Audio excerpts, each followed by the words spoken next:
You've been told that stillness is something you must earn, that sanctuary exists somewhere far away, in a quiet mountain temple, or in a perfect life where nothing goes wrong. But if that were true, why do so many who chase it still feel restless, still feel a noise inside that never stops? The truth is, the stillness you're looking for isn't out there, it's within you. Beneath the noise, beneath the pressure, there is a sanctuary that has never moved, never broken, never left. Buddhism calls it the refuge within, the silent space behind your thoughts, the calm witness that watches everything come and go. When you touch it, you remember that peace was never lost, only hidden beneath the chaos of life. Tonight, as you listen, your breath will slow, your thoughts will soften, and you'll begin to feel that stillness rising from deep inside. Not something to reach for, but something that's always been waiting for you to return. This isn't just another talk about mindfulness. This is a journey back to yourself, to the stillness that heals, to the sanctuary that never fades within you. There is a stillness and a sanctuary. And tonight, you will find your way home to it. Are you ready? Let's begin. Before we begin, take a slow breath. Let the noise of the world fade just a little. You've heard so many voices telling you to find peace in the next achievement, the next relationship, the next version of yourself. But here, we begin a different kind of search, one that doesn't take you outward, but inward. You are about to enter the monastery that walks with you, the temple that doesn't stand on a mountain, but breathes with you wherever you go. There's a quiet place within you that has never been touched by chaos. It's not built of stone or prayer flags, but of awareness, a living temple that exists in every breath you take. Most people spend their lives looking for refuge in the world, in homes, in people, in routines. They run from one thing to another, hoping that safety will come from control. But Buddhism teaches something different. Refuge is not a destination, it's a state of consciousness. It's what happens when you stop chasing the world and start returning to yourself. Think of your mind as a vast landscape. Most of the time, storms rage across it. Thoughts, memories, fears, desires. But deep beneath the surface, there is a still chamber that nothing can disturb. That is your inner monastery. You carry it everywhere, though you rarely step inside. It's the space in you that doesn't react, doesn't cling, doesn't resist. It simply watches. It is aware. And that awareness, pure and unshaken, is your true refuge. We often believe safety comes from being surrounded by the right conditions, enough money, love, health, or order. Yet if you've ever achieved those things, you already know how fragile they are. The moment life shifts, the peace they brought can vanish. The Buddha called this impermanence, the truth that everything changes. True refuge, then, cannot depend on anything that comes and goes. It must exist somewhere deeper, beyond the reach of loss. The mind, when untamed, searches for shelter in illusions. It clings to the idea that once I fix this, I'll finally rest. But that rest never comes, because the outer world never stops shifting. The real practice is learning to be still within movement, to find silence even as life roars around you. Meditation is not about escaping life. It's about returning to the only place that never leaves you, awareness itself. In monasteries around the world, monks rise before dawn to sit in silence. But you don't have to wear robes or shave your head to touch what they touch. The same stillness they find in stone halls exists in the space between your breaths. Your body is your temple, your awareness is the altar, and your breath is the prayer. When you sit in quiet presence, you enter that sacred space, the temple that walks with you. Buddhist teacher Thich Nhat Hanh once said, "The mind can go in 1,000 directions, but on this beautiful path, I walk in peace." That peace is not given by the path. It is carried by the one who walks it. Wherever you are, in traffic, in pain, in confusion, the monastery is already there. You don't need to go anywhere to find it. You only need to turn inward and listen. The first lesson of discovering the inner monastery is humility.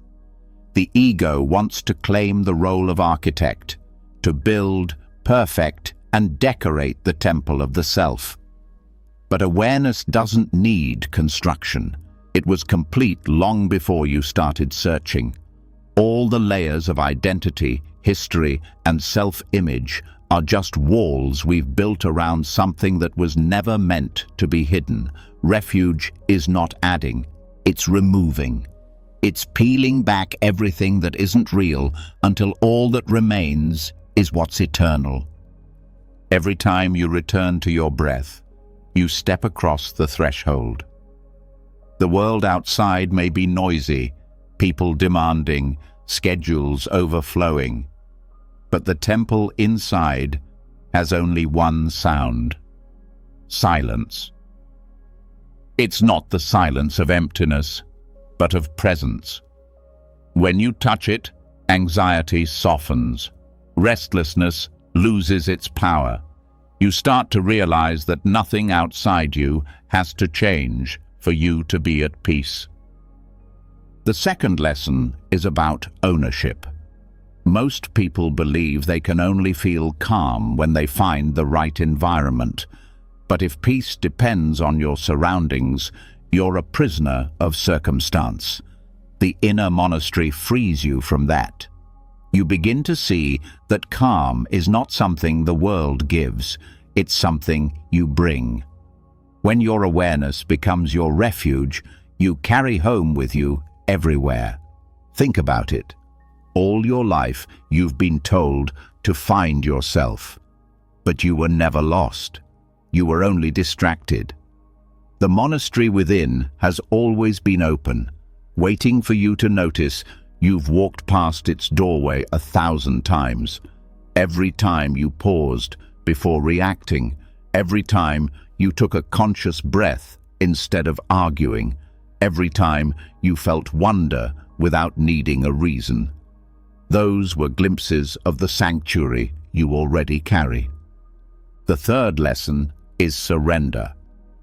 In Buddhism, the act of taking refuge in the Buddha, the Dharma, teaching, and the Sangha, community, is not about worshipping something outside you. It's about recognizing those qualities within. The Buddha represents awakening, the Dharma represents truth, and the Sangha represents shared presence. Together, they form the architecture of your inner monastery. To surrender to them is not weakness. It's returning to wholeness. When you rest in awareness, you're no longer trying to be anything.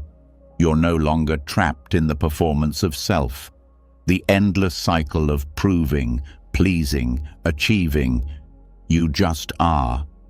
In that being, there's a quiet strength, the kind that doesn't depend on applause or certainty, the kind that lets you walk through life with steady grace. Inside the inner monastery, time feels different. The mind, always racing ahead or replaying the past, finally slows down. Here, there's no future to reach, no past to fix. There's only this breath, this heartbeat, this awareness. And within that awareness, you find something astonishing: contentment. You start to see that happiness was never missing. You were simply looking for it in the wrong direction. The fourth lesson is integration. Awareness is not meant to stay locked in meditation. The monastery isn't a retreat from life. It's a way of living. When you bring stillness into action, the ordinary becomes sacred. Washing dishes becomes a prayer. Walking becomes meditation. Speaking becomes mindfulness in motion. Every act done with presence is part of the temple's ritual. Many people think spirituality requires renunciation, that you must abandon the world to find truth. But the Buddha himself taught the middle way. Not indulgence, not denial, but balance. The monastery within honors both stillness and movement, both solitude and connection.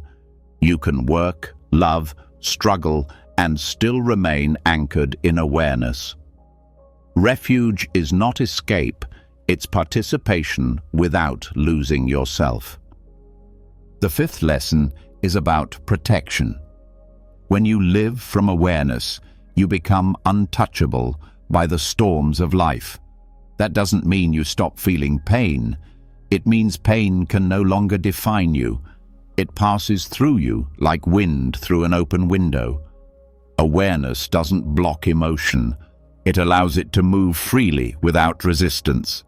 The walls of your inner temple are not built of stone, but openness. Nothing can shatter them because they do not close. You begin to understand that what you are is not the voice in your head, but the space in which the voice speaks. That space, pure, clear, infinite, is what Buddhists call the nature of mind. Thoughts come and go, but awareness remains untouched. This is why the monastery is portable. You don't have to defend it, because nothing can enter it that doesn't already belong. As your practice deepens, the distinction between inner and outer begins to fade. The world itself becomes an extension of the temple. The laughter of children, the rustle of leaves, the rhythm of your breath, all of it belongs to the same silence. You start to feel that life is not happening to you. It's happening within you. The boundaries dissolve, and what's left is intimacy with everything. This realization changes how you live. You stop rushing. You start listening. You move through the world like someone walking through sacred ground. Every person becomes a teacher. Every challenge becomes a bell, calling you back to awareness. Even suffering becomes a doorway. The monastery doesn't protect you from difficulty. It reveals that difficulty itself can awaken you. The sixth lesson is gratitude. Awareness brings with it a natural appreciation. When you see clearly, even the smallest things feel miraculous. A sip of water, the warmth of sunlight, the stillness between sounds. Gratitude arises not because life is perfect, but because you finally see it as it is. You stop demanding that the world match your expectations and start bowing to its reality. This is freedom, not control, but acceptance. The seventh lesson is companionship. Inside the monastery, you're never alone. Even in silence, there's presence. The awareness that watches your life is the same awareness that animates everyone else. You begin to sense that separation was always an illusion, a trick of perception. Beneath the surface, we all share the same ground of being. This understanding brings compassion, not as an ideal, but as a natural response. When you know that others are not different from you, kindness becomes effortless. In the end, discovering the temple that walks with you is not about becoming someone new. It's about remembering what you've always been. The monastery has no doors because it was never closed. You were simply standing outside, knocking. Now you step inside and realize you've been home the whole time. When you finally rest in that awareness, life begins to unfold differently. You no longer chase peace, you carry it. You no longer seek refuge, you live from it. You become like the monks who walk barefoot through noisy markets, yet remain untouched by distraction. Still, steady, awake. And as you move forward, something subtle but profound happens. The outer world begins to mirror your inner stillness. People around you feel calmer. Conversations slow down. Even chaos seems to lose its edge. It's not that the world changed. You did. Your presence became a sanctuary for others, just as your awareness became a sanctuary for you.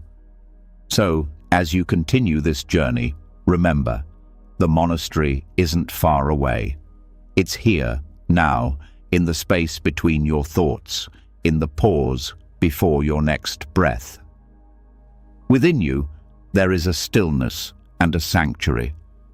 And once you enter it, you'll never truly leave again. When you discover the temple within, something subtle begins to happen. The noise that once seemed so loud starts to soften, not because the world has changed, but because your relationship with it has. You begin to sense a quiet presence behind everything, something still, aware, untouched by thought. It doesn't argue. It doesn't react. It simply knows. That is the beginning of meeting the quiet witness, the self that never speaks yet knows all. Most people live their entire lives identified with the noise inside their heads.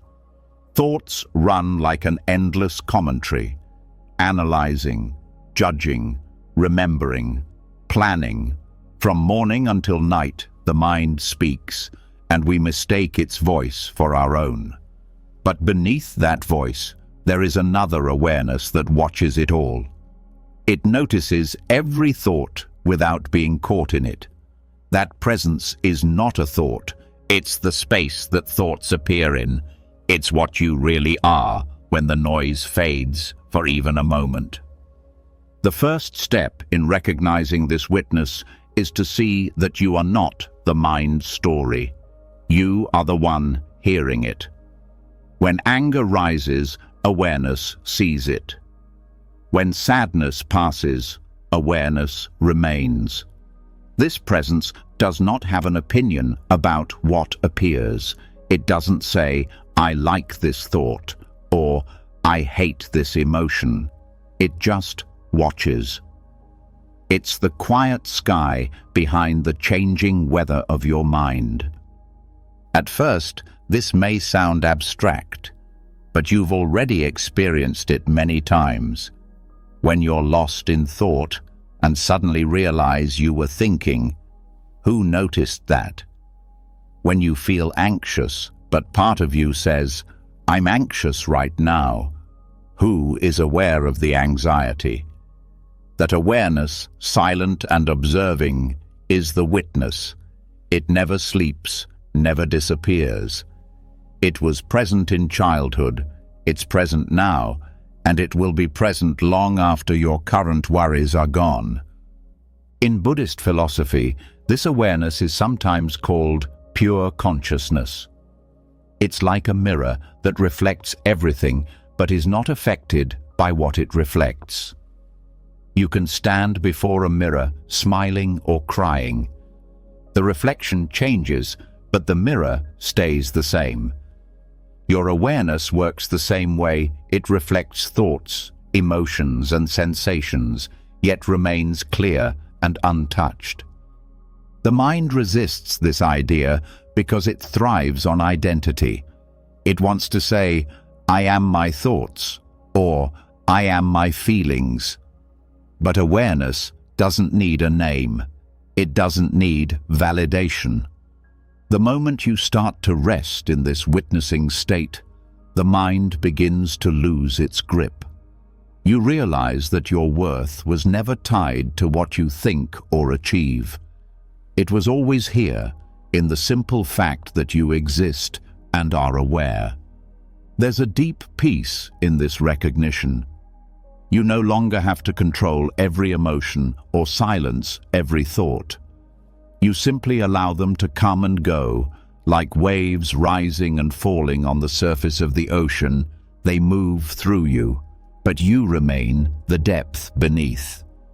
This is not indifference. It's freedom. You still feel, but you're no longer trapped inside what you feel. As you start to live from the perspective of the witness, daily life transforms. When someone criticizes you, instead of reacting instantly, awareness observes the sting in your chest, the impulse to defend, the story forming in your mind. You begin to see it all like a scene in a movie, vivid, but not ultimately who you are. The moment you recognize that, space opens up. That space is peace. It allows you to respond wisely instead of reacting blindly. True meditation begins here, not in controlling thoughts, but in noticing the one who watches them. You can sit quietly and let your mind wander, but instead of getting caught, you stay as the watcher. At first, this feels subtle, like trying to see something that's always been behind you, but with practice, it becomes unmistakable. You start to see that everything you experience, joy, pain, memory, sound, arises in this same field of awareness, and that field has no boundary. Buddhist masters often use the analogy of space.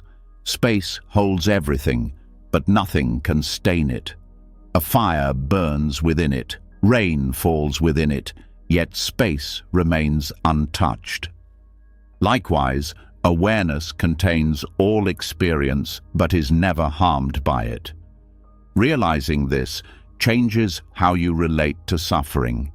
You begin to see pain not as an enemy, but as something that appears within you, not to punish, but to reveal the depth of your own stillness. When you rest in the witness, you no longer need to analyze every problem. You start to trust that awareness itself holds intelligence deeper than thought. The mind believes it must solve everything, but awareness doesn't solve, it sees. And in that seeing, many problems dissolve on their own. Often, what we call a solution is just the moment we stop fighting what is. There's also a humility that arises from living as the witness. You start to see how small your opinions are compared to the vastness of awareness itself. You stop needing to be right. You stop needing to control how others see you. You no longer need to prove your worth because you realize you were never the personality struggling to be seen. You were the presence quietly observing the performance. This shift also brings compassion. When you see yourself as awareness, you see that same awareness in everyone else. The person arguing with you is also caught in their thoughts, believing those thoughts are who they are. You no longer need to take their anger personally. You begin to meet others from stillness instead of defensiveness. In that space, empathy grows naturally. There's a moment in deep awareness where you begin to sense that the witness itself is not separate from what it observes. At first, it feels like me watching my thoughts, but as your perception refines, you realize the boundary dissolves. Awareness is not inside you. Everything is inside awareness. This is what non-duality means, the recognition that subject and object are one continuous field of knowing. You and life are not two. This understanding is not meant to be an intellectual idea. It's something you feel directly. When you're fully present, watching the rain fall, listening to someone speak, feeling your breath, there's no gap between you and the moment. Awareness and experience merge into one seamless flow. That unity is what the Buddha called liberation. It's not dramatic, it's profoundly simple. As the witness strengthens, the grip of the ego weakens. The ego lives in constant commentary. I'm doing well, I'm failing, I'm loved, I'm not enough. Awareness doesn't play that game. It doesn't measure, compare, or seek validation. It just knows. When you live from that knowing, life stops feeling like a battle. The world doesn't shrink or disappear. You just stop taking it so personally. This is not about escaping emotion or becoming detached. The witness allows you to feel more deeply because you're no longer afraid of your own feelings. You can let sadness wash through you without clinging or resisting. You can let joy come and go without trying to hold on to it. This fluidity is freedom, not numbness, but openness. Over time, awareness becomes your natural resting place. You begin to wake up in the morning and sense it before thought even starts. It's the quiet background to your entire existence. You walk, eat, speak, work. And through it all, a silent knowing remains. That is the essence of presence. It's the same awareness that looked out through your eyes when you were a child, unchanged by the years. Many spiritual teachers describe this awakening as remembering rather than achieving. You don't become aware. You realize you've always been aware. The mind had simply been too loud to notice. It's like discovering that the sun was shining all along behind the clouds. The clouds didn't destroy the sun. They only covered it temporarily. When you start to live this truth, you no longer seek validation through thought. You realize that even your search for enlightenment was part of the mind's movement. The witness doesn't need to be enlightened. It already is. The work is simply to rest there again and again until it becomes effortless. Awareness is not passive. It's deeply alive. It holds intelligence that guides without words. Sometimes, when you rest in it, clarity arises by itself. You suddenly know what to do or say, not because you thought it through, but because the stillness itself revealed the next step. This is why intuition is so powerful. It's awareness speaking before the mind interferes. Another insight of the witness is that nothing ever truly belongs to you. Thoughts arise, emotions move, sensations come and go, but none of them are yours. They're like guests visiting your awareness. You can greet them kindly, let them stay for a moment, and then let them leave. This attitude removes the heaviness from experience. You no longer feel burdened by what passes through you because you know it's not you. This awareness also transforms how you relate to time. The mind lives in the past and future, replaying, anticipating, regretting. But the witness exists only in the present. When you rest as the watcher, time loses its grip. The moment becomes infinite. You begin to sense what eternity really means. Not endless time, but timeless presence. Living as awareness doesn't mean withdrawing from life. It means engaging with it more deeply, but from stillness rather than reactivity. You still make plans, love people, pursue goals, but you do it with a light touch. You move through life like water, responsive, adaptable, yet unshaken at your core. There's an ancient saying in the Zen tradition: before enlightenment, chop wood, carry water. After enlightenment, chop wood, carry water. The actions remain the same, but the awareness behind them changes everything. You still live your ordinary life, but now everything you do happens within the clarity of the witness. Every task becomes sacred because you're fully there for it. The mind may still resist, trying to pull you back into identification, but each time you notice that, you're already free. The simple act of noticing a thought means you're not lost in it. That's the secret. Awakening is not about stopping thoughts. It's about recognizing you are not them. Eventually, the witness and the witnessed merge completely. There's no longer you watching your mind. There is only awareness aware of itself, still, silent, infinite. From that place, compassion, wisdom, and peace flow naturally.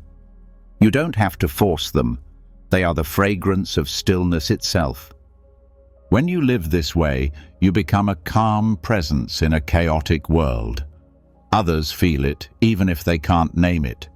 Your energy becomes steady, grounding, healing. You no longer have to preach or persuade. Your stillness speaks louder than words. This is what it means to be a light in the world, not through effort, but through being. And so, the temple within you, the monastery that walks with you, now has a living heart, the quiet witness. The awareness that never speaks yet knows all. When you rest in that awareness, life stops being something to survive and becomes something to behold. Everything that follows in this journey will deepen this knowing. How stillness reveals peace, how silence teaches, how awareness itself becomes love. But it all begins here, in the simple recognition of what has always been watching. The witness within you is the gateway to every sanctuary you will ever find. When you begin to live from awareness, something unexpected unfolds. The mind that once seemed loud and endless begins to quiet, but not completely. It still hums, it still moves, it still tries to pull you back into old patterns. And this is where many people get discouraged. They think, if I'm aware, why do I still feel restless? But here lies one of the deepest lessons of Buddhism, that restlessness itself can be the doorway to refuge. The agitation that feels like a problem is not a barrier to peace. It's the map leading you toward it. There's a kind of tension that lives in every human being, a subtle vibration beneath the surface of our daily lives. You feel it when you can't sit still, when your phone becomes your escape, when you keep checking the clock even though you have nowhere to be. It's the nervous hum that says, something is missing. But if you pause long enough to feel it fully, you start to notice that this restlessness is not trying to destroy you, it's trying to guide you home. The restless mind is not your enemy, it's a misunderstood messenger. It appears loud because it's trying to show you where you've been disconnected from your center. Beneath every anxious thought, beneath every wave of unease, there's something else, a still point that never moves. Most of us spend our lives fighting restlessness, distracting ourselves, numbing ourselves, trying to get rid of it. But peace doesn't come from escape. It comes from descent, from daring to sink beneath the noise and meet what lies under it. When you sit quietly, you may notice a pressure in your chest or a swirl of energy behind your thoughts. The instinct is to run, to grab your phone, to move, to fix. But if you stay, if you breathe, and allow that discomfort to be seen, you'll notice it begins to soften on its own. Restlessness is like a wave crashing on the surface of the ocean. Awareness doesn't stop the wave. It reveals that beneath the turbulence, the ocean is calm. This is the hidden refuge beneath restlessness. The paradox that peace is not found by removing agitation, but by fully entering it. Every time you sit in stillness and face the storm instead of escaping it, you are practicing one of the most advanced forms of meditation. You're teaching your nervous system that it doesn't have to run. You're showing your heart that it can hold everything it feels without breaking. The Buddha compared the mind to a wild monkey leaping from branch to branch. But he also said that the way to tame the monkey is not through force, but through awareness. When you stop chasing thoughts or punishing yourself for distraction, the mind slowly settles, not because you controlled it, but because you stopped fueling it with resistance. Restlessness is a sign that your awareness is expanding. It's the friction that happens when stillness begins to reveal what's been hidden under years of movement. Instead of judging it, learn to listen. Anxiety, boredom, overthinking, they all carry information. They show you where you've been disconnected from presence. When you welcome them, they transform. The energy that once felt chaotic begins to turn into clarity. When you drop into this deeper stillness, something profound happens to your relationship with discomfort. You stop labeling sensations as good or bad. You start to experience them as energy moving through space. The agitation in your chest is no longer a problem to solve, but a vibration to observe. And as you observe without judgment, it begins to dissolve back into the stillness it came from. Many people try to meditate by forcing themselves to be calm. They sit down, close their eyes, and immediately fight the noise in their minds. But awareness doesn't fight, it allows. Meditation isn't about stopping the mind, it's about letting the mind be seen by something larger, your consciousness itself. When you truly allow your restlessness, you begin to sense that there is an awareness untouched by it.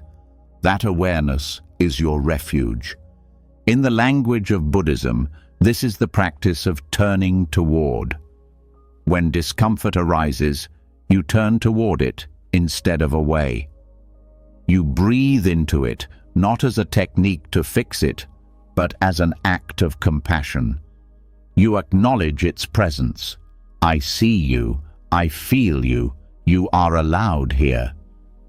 The simple act of allowing transforms resistance into acceptance and acceptance into peace. There's a physiological wisdom in this too.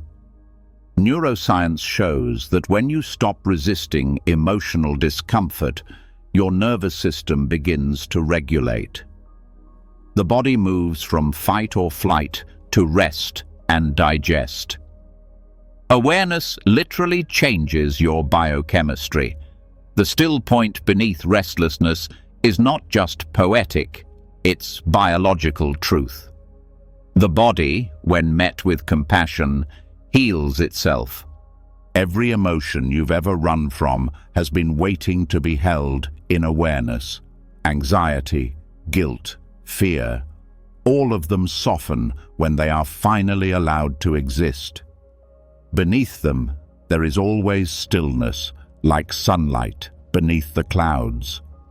The mind creates storms, but awareness remains clear sky. To descend into stillness, you don't need a special method. You simply need courage. The courage to stay when the mind says, run. The courage to feel instead of fix. When you do this, a mysterious thing happens.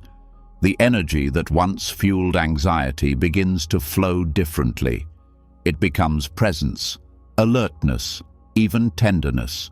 What once felt like chaos begins to reveal an intelligence of its own. This is why great Buddhist teachers often say that suffering is a teacher. Restlessness, when entered consciously, becomes the path itself. Every tremor of discomfort is an invitation to deepen awareness. The more you meet it without resistance, the more it transforms from agitation into spaciousness. What you once feared becomes your doorway to peace. Think about how rivers move. When water meets an obstacle, it doesn't fight. It flows around it, reshaping itself to the moment. Awareness works the same way. When you rest as awareness, you no longer try to change the flow of life. You let it move through you. Restlessness becomes just another current, passing through a river that never stops being whole. There's a quiet dignity in this kind of surrender. Not defeat, but trust. Trust that you can face anything that arises without losing yourself. When you find that still point beneath movement, you realize that even chaos serves you.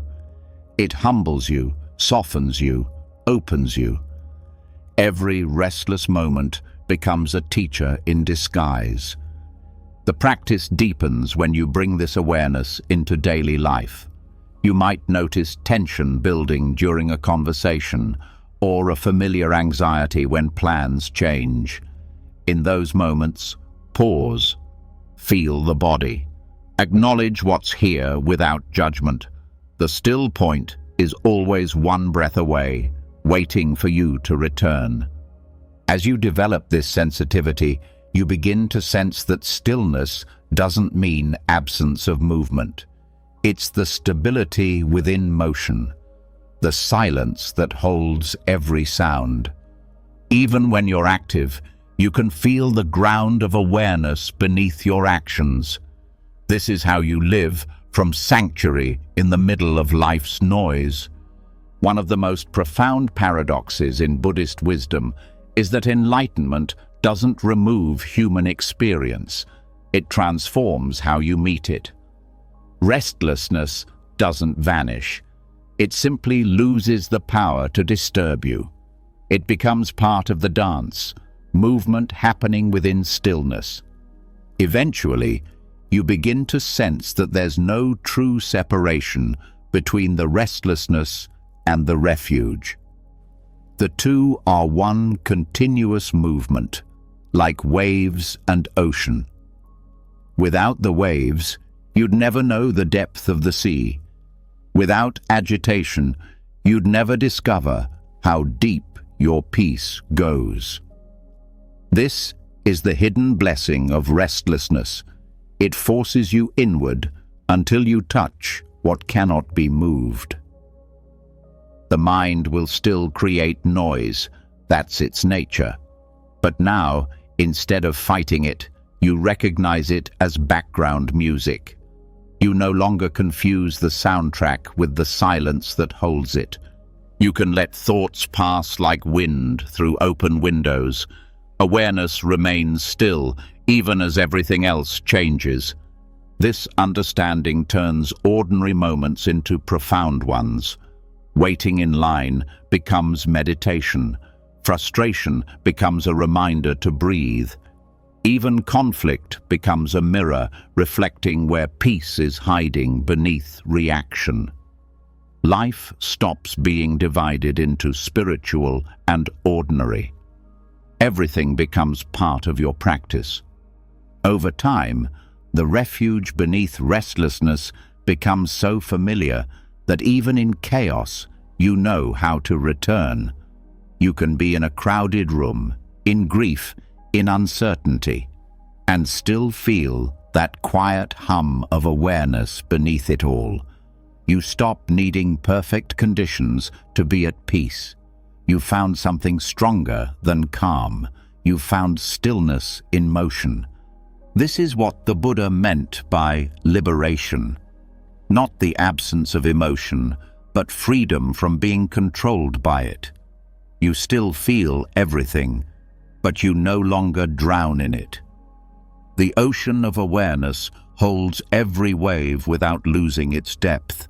So the next time restlessness visits you, don't push it away. Greet it like an old friend bringing a message. Sit with it. Listen. Beneath its movement, you'll find the same stillness you touched in your inner monastery, the same awareness you met as the quiet witness. It's all one sanctuary, layered, living, breathing through you. In that moment, you realize something extraordinary. What you were running from was never the problem. The running was. When you stop running, even the storm becomes holy. The noise becomes music. The restlessness becomes the path home. And from that home, the still point beneath all movement, life begins to flow differently. You no longer seek peace in perfect conditions.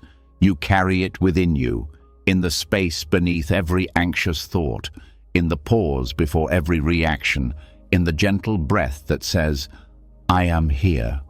The hidden refuge beneath restlessness isn't something you find once and keep. It's something you return to again and again, each time you fall back into noise. But each return is easier, softer, truer. You start to realize that stillness isn't an escape from life. It's the pulse of life itself, steady and timeless beneath the ever-changing rhythm of your days. And so, the journey continues, not upward or outward, but inward, deeper into the quiet center that never moves. What you once called agitation now feels like an invitation, a whisper saying, "Come closer." Beneath every restless wave, stillness waits. Beneath every thought, awareness breathes. And beneath every heartbeat, the sanctuary calls you home. Every return to stillness is a homecoming. After descending into the quiet beneath restlessness, you begin to see how every agitation, every wave of emotion, was only calling you back to yourself. There is a moment, after the noise fades, where something soft and familiar rises, a feeling of belonging that doesn't depend on anyone's approval. This is the beginning of self-returning, the sanctuary you've searched for in every place but your own presence. Human life, for most of us, becomes a long journey away from home. From childhood, we're taught to look outward for meaning, to earn love through performance, to prove our worth through success, to measure ourselves through other people's eyes. Every compliment becomes a drop of water in a dry well. Every criticism becomes a storm. Over time, we start to live at a distance from ourselves, chasing reflection after reflection, until we forget what it feels like to simply exist without needing to be seen. But awareness has infinite patience.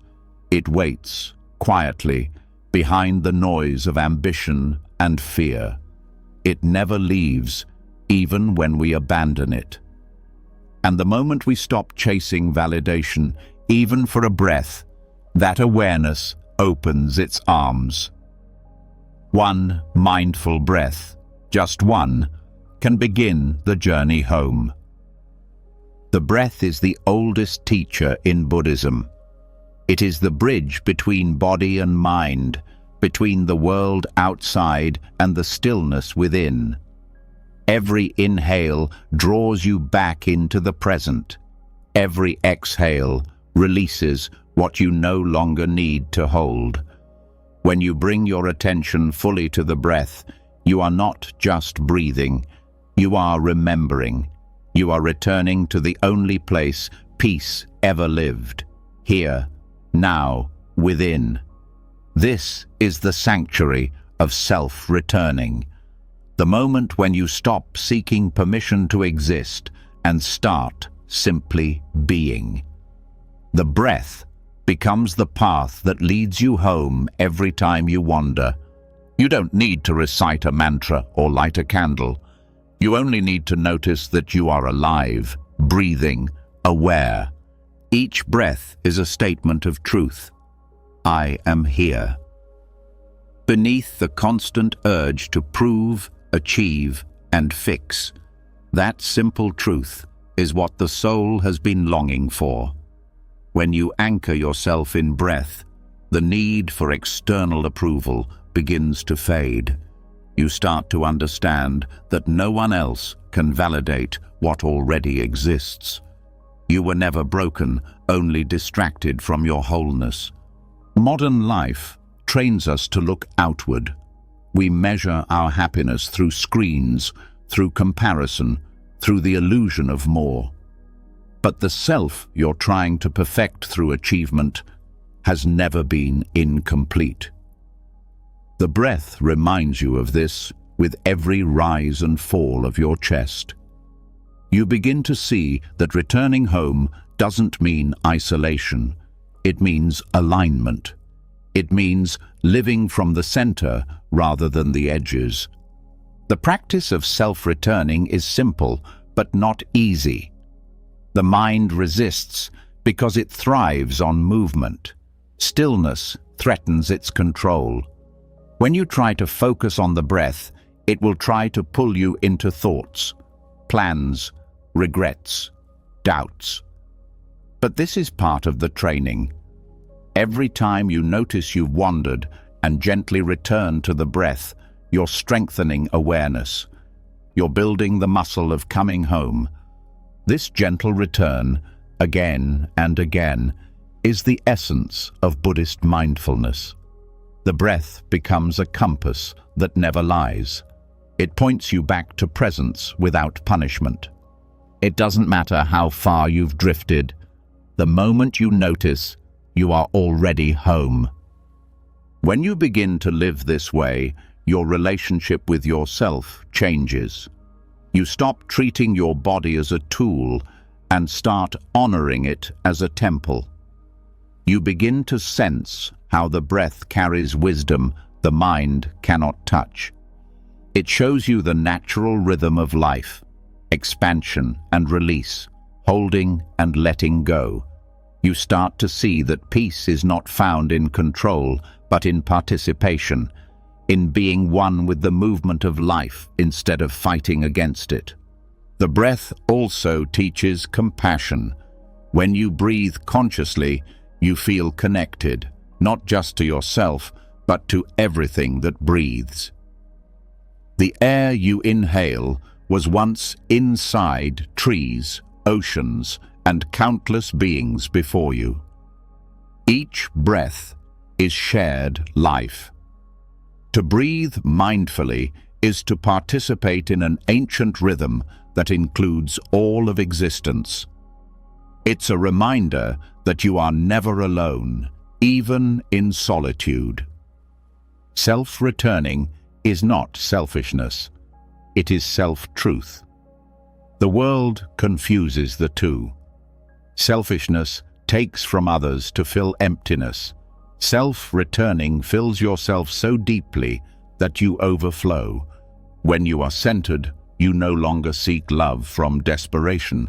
You give it freely because you already are it.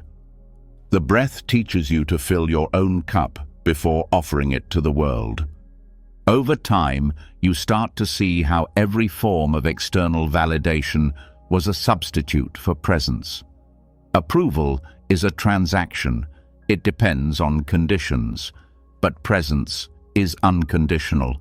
It doesn't need to prove anything. When you live anchored in awareness, your worth is no longer a question to be answered. It becomes a quiet fact. One of the most powerful insights in Buddhist psychology is that suffering arises from craving, the constant reaching for something outside yourself. Self-returning dissolves this craving at its root. When you are home within, you no longer chase peace, you express it. You no longer pursue happiness, you embody it.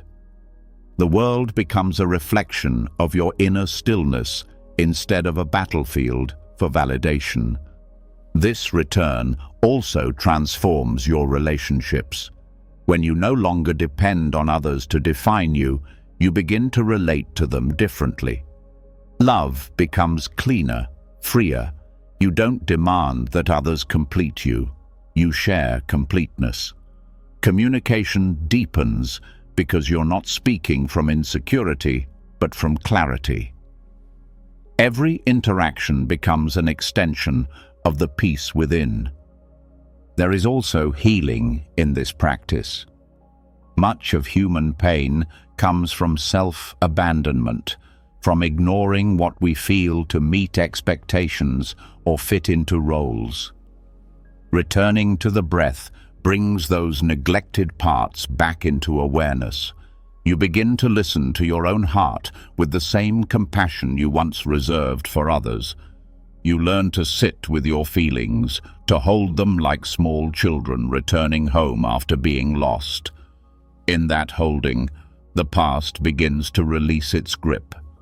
The sanctuary of self-returning is not about perfection. You will wander, daily, sometimes hourly, but each time you notice and come back, the home within you becomes stronger, more alive. You start to realize that the beauty of this path lies not in never leaving, but in the tenderness of returning. This is what the Buddha meant when he spoke of mindfulness as remembering. It's not about controlling attention, but remembering your true nature. Awareness itself. Every breath becomes an act of remembering. The body inhales and you recall, I am alive. The body exhales and you let go of the false selves that the world demanded you be. The breath also teaches patience. It cannot be rushed or forced. It moves in its own rhythm, just as awareness does. Learning to follow the breath is learning to live in harmony with reality, not faster, not slower, but in tune. When you surrender to that rhythm, life begins to feel less like a struggle and more like a song you were always meant to hear. As your practice deepens, even the smallest moments become sacred. Drinking water becomes a ceremony. Sitting in silence becomes prayer. Every breath becomes a return to the monastery within, a reconnection to the witness, a reaffirmation of the refuge beneath restlessness. You begin to see that spirituality is not separate from daily life. It's in the act of being present wherever you are. When you live in self-returning, decisions become clearer. You no longer act from fear of missing out or from trying to please. You act from alignment. The breath anchors you in what is true right now, not what the mind imagines.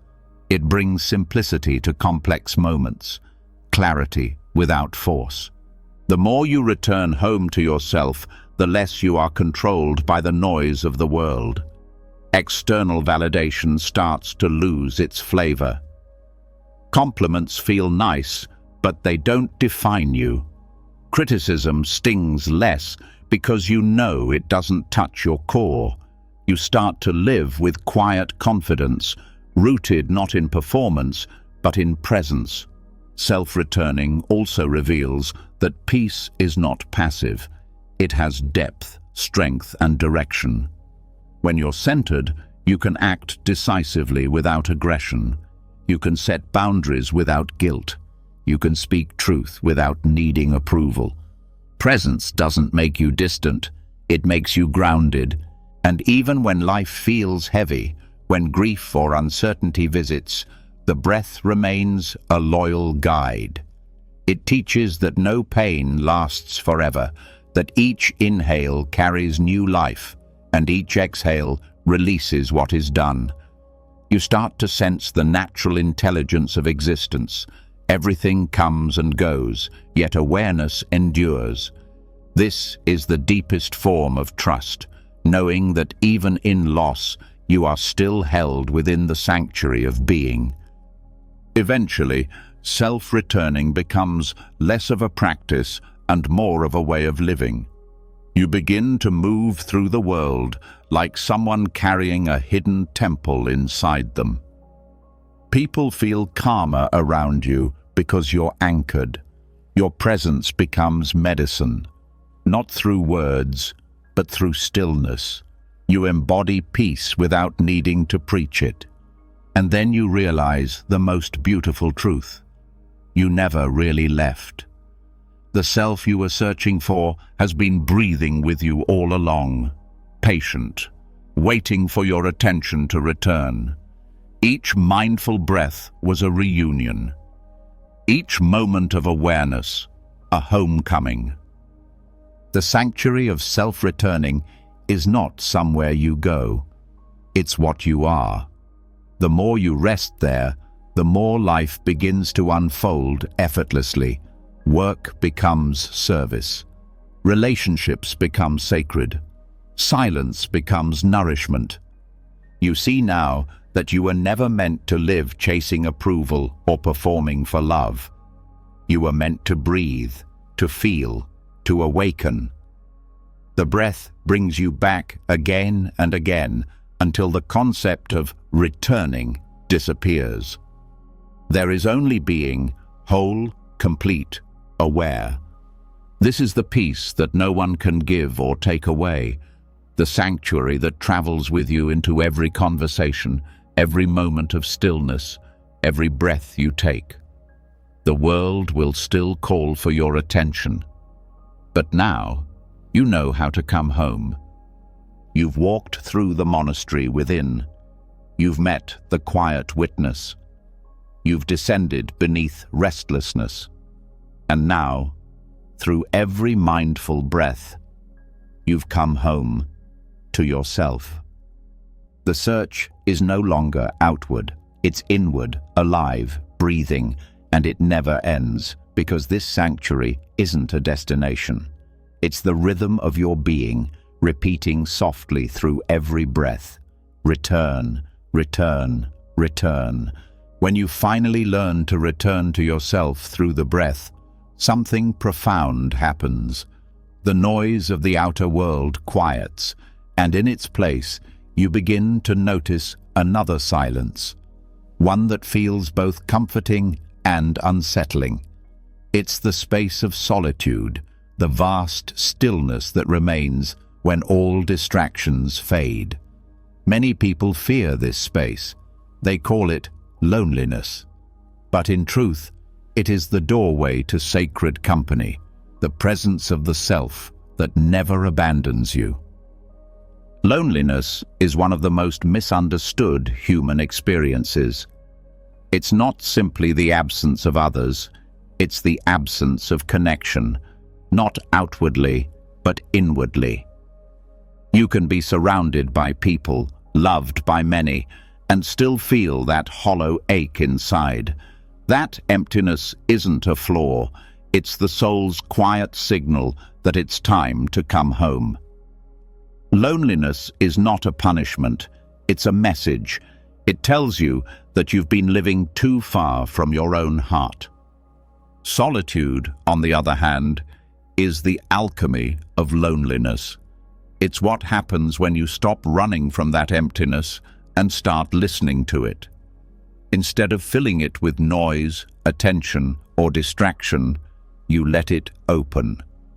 You start to see that what you once called being alone is actually an invitation, a sacred meeting with yourself.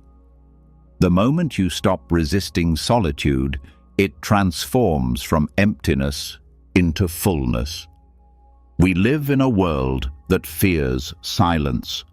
We fill every gap with sound, every pause with scrolling, every quiet moment with stimulation.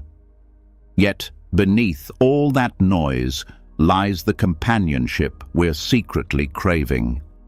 Solitude strips away everything false, the performances, the masks, the need to be seen, until what's left is the one relationship that never ends, the one you have with your own awareness. There's a kind of companionship that no one else can offer, the companionship of being truly present with yourself. When you learn to rest in solitude, you begin to sense that awareness is never absent. It doesn't matter if the house is empty or the phone is silent. Awareness is still here, breathing with you, listening, alive. That is the sacred company the soul seeks. The quiet realization that you were never truly alone, only unaware of your own presence. The shift from loneliness to solitude begins with acceptance. Most people fight loneliness by reaching outward, seeking validation, filling time, distracting the heart. But awareness teaches a different approach. When you feel the ache of isolation, instead of running, you turn toward it. You breathe into it. You acknowledge its presence without judgment. You let it speak. Often, you'll find that loneliness isn't asking for more people. It's asking for your attention. It's asking you to stop abandoning yourself. When you begin to meet loneliness with awareness, it loses its sting. The energy that once felt painful starts to feel sacred. You start to see that this space, once feared, is actually rich, a field where wisdom begins to grow. It's in solitude that clarity arises, creativity flows, and healing begins. When you're no longer performing for the world, you can finally hear your own voice. Buddhist teachings often refer to the concept of noble silence. It's not the silence of absence, but of presence. It's the silence that holds everything, that listens without trying to fix. When you enter solitude with awareness, you step into noble silence.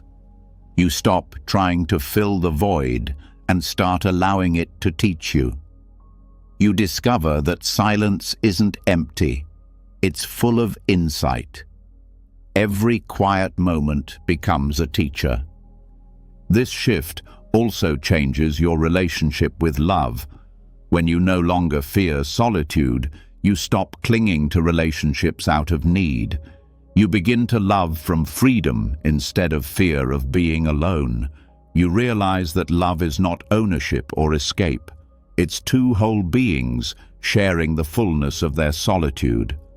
The best relationships are not between people who complete each other, but between those who are already complete within themselves.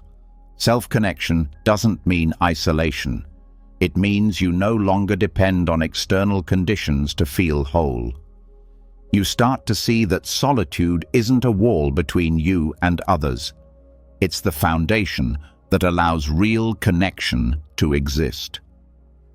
When you know how to be with yourself, you can be fully present with others without losing your center.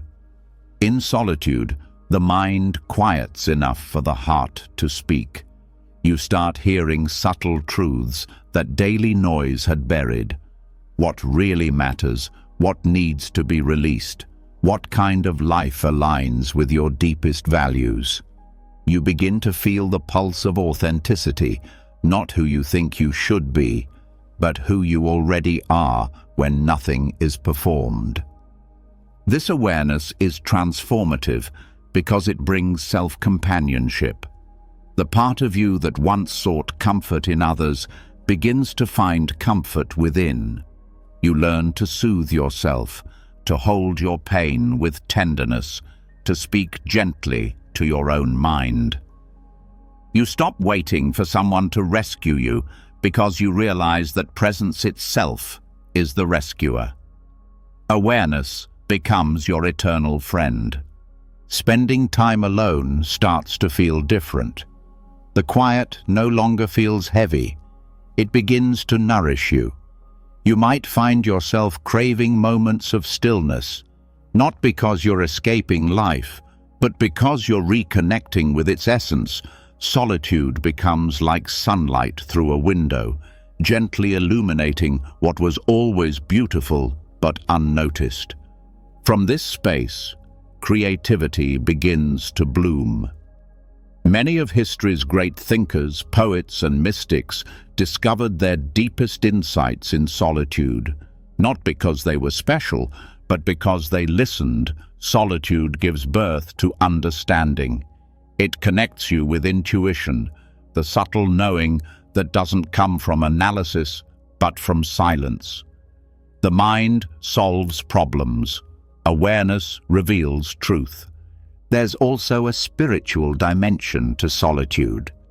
When you sit in silence long enough, you start to sense that awareness itself is not personal.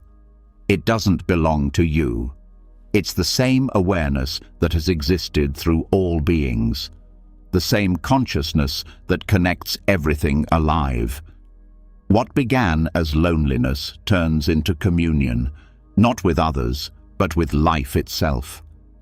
You realize that you are never truly separate from existence. You are an expression of it. Loneliness says, "I am a part." Solitude says, "I am a part." That single shift in perception changes everything. You stop feeling like a fragment, searching for completion, and start feeling like a wave resting in the ocean. Every breath becomes a reunion with something infinite and kind. This transformation doesn't happen overnight. The mind will resist solitude because it can't control silence. Thoughts will arise, memories, doubts, discomfort, trying to fill the space. But awareness knows how to hold them without drowning in them. Each time you sit with yourself and stay, you teach your nervous system that silence is safe. Over time, that safety turns into love. Eventually, solitude becomes sacred company. You begin to feel the warmth of your own presence, the gentle hum of life within you. You realize that even when no one is there, something is awareness itself. Quiet, vast, patient, sits with you like an old friend. It doesn't demand, it doesn't judge, it doesn't leave. That presence is your true companion. This realization heals the deep wounds of abandonment that so many carry. You start to understand that what you were seeking in others was never really about them. It was about wanting to feel seen. When you rest in awareness, you are fully seen. The watcher within you holds you with unconditional acceptance. You no longer beg for belonging because you've discovered it in the only place it ever truly existed, within. When solitude becomes sacred, life slows down in the most beautiful way. You start to notice things you used to overlook. The way light shifts through a room, the quiet rhythm of your heartbeat, the subtle beauty of breathing without effort. Each small moment becomes a reminder that presence itself is enough. And from this sacred stillness, gratitude arises naturally. You begin to feel grateful, not just for pleasant experiences, but for existence itself. Even loneliness, once feared, becomes something to bow to, a teacher that led you home. You start to see that every difficult emotion carries wisdom when held in awareness. The very thing you resisted becomes the key to your freedom. This shift also transforms how you serve the world. When you've found peace in solitude, you stop seeking fulfillment through others, and you start sharing it. Your presence becomes a sanctuary for those still searching. You listen more deeply. You speak with more kindness. You no longer need to fix anyone because you understand that everyone's journey home begins within. You become comfortable with silence, in conversations, in relationships, in life. Silence no longer feels like emptiness, but like truth. You learn to rest in pauses without rushing to fill them. That patience creates deeper intimacy with everything, with yourself, with others, with existence itself. Even in moments of physical solitude, a quiet night, a walk alone, a morning without messages, you start to feel connected to something vast and alive. You sense that every breath connects you with the same air breathed by mountains, oceans, and stars. Solitude expands into unity.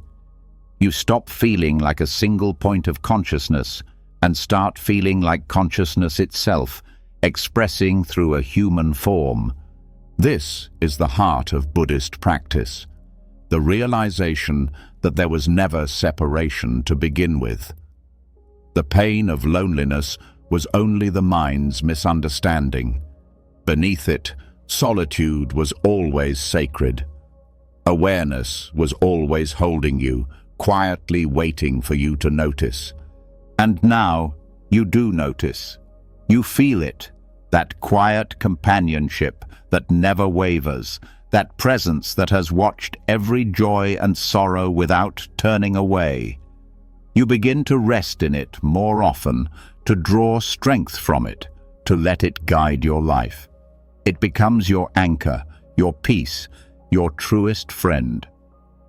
When solitude becomes sacred company, you no longer fear being alone because you understand that aloneness doesn't exist. There is only awareness, breathing itself through every form, loving through every heart, resting quietly in the space you once called me. And so, what began as loneliness becomes the greatest discovery, that you are never without company, because within you lives the eternal presence that has always been here, the silent companion that listens, watches, and loves without end. From here, life takes on a new simplicity. Relationships deepen, creativity blossoms, silence becomes healing, and every moment feels intimate. You've found the one friend who never leaves, your own awareness. And now you walk through the world not seeking connection, but radiating it.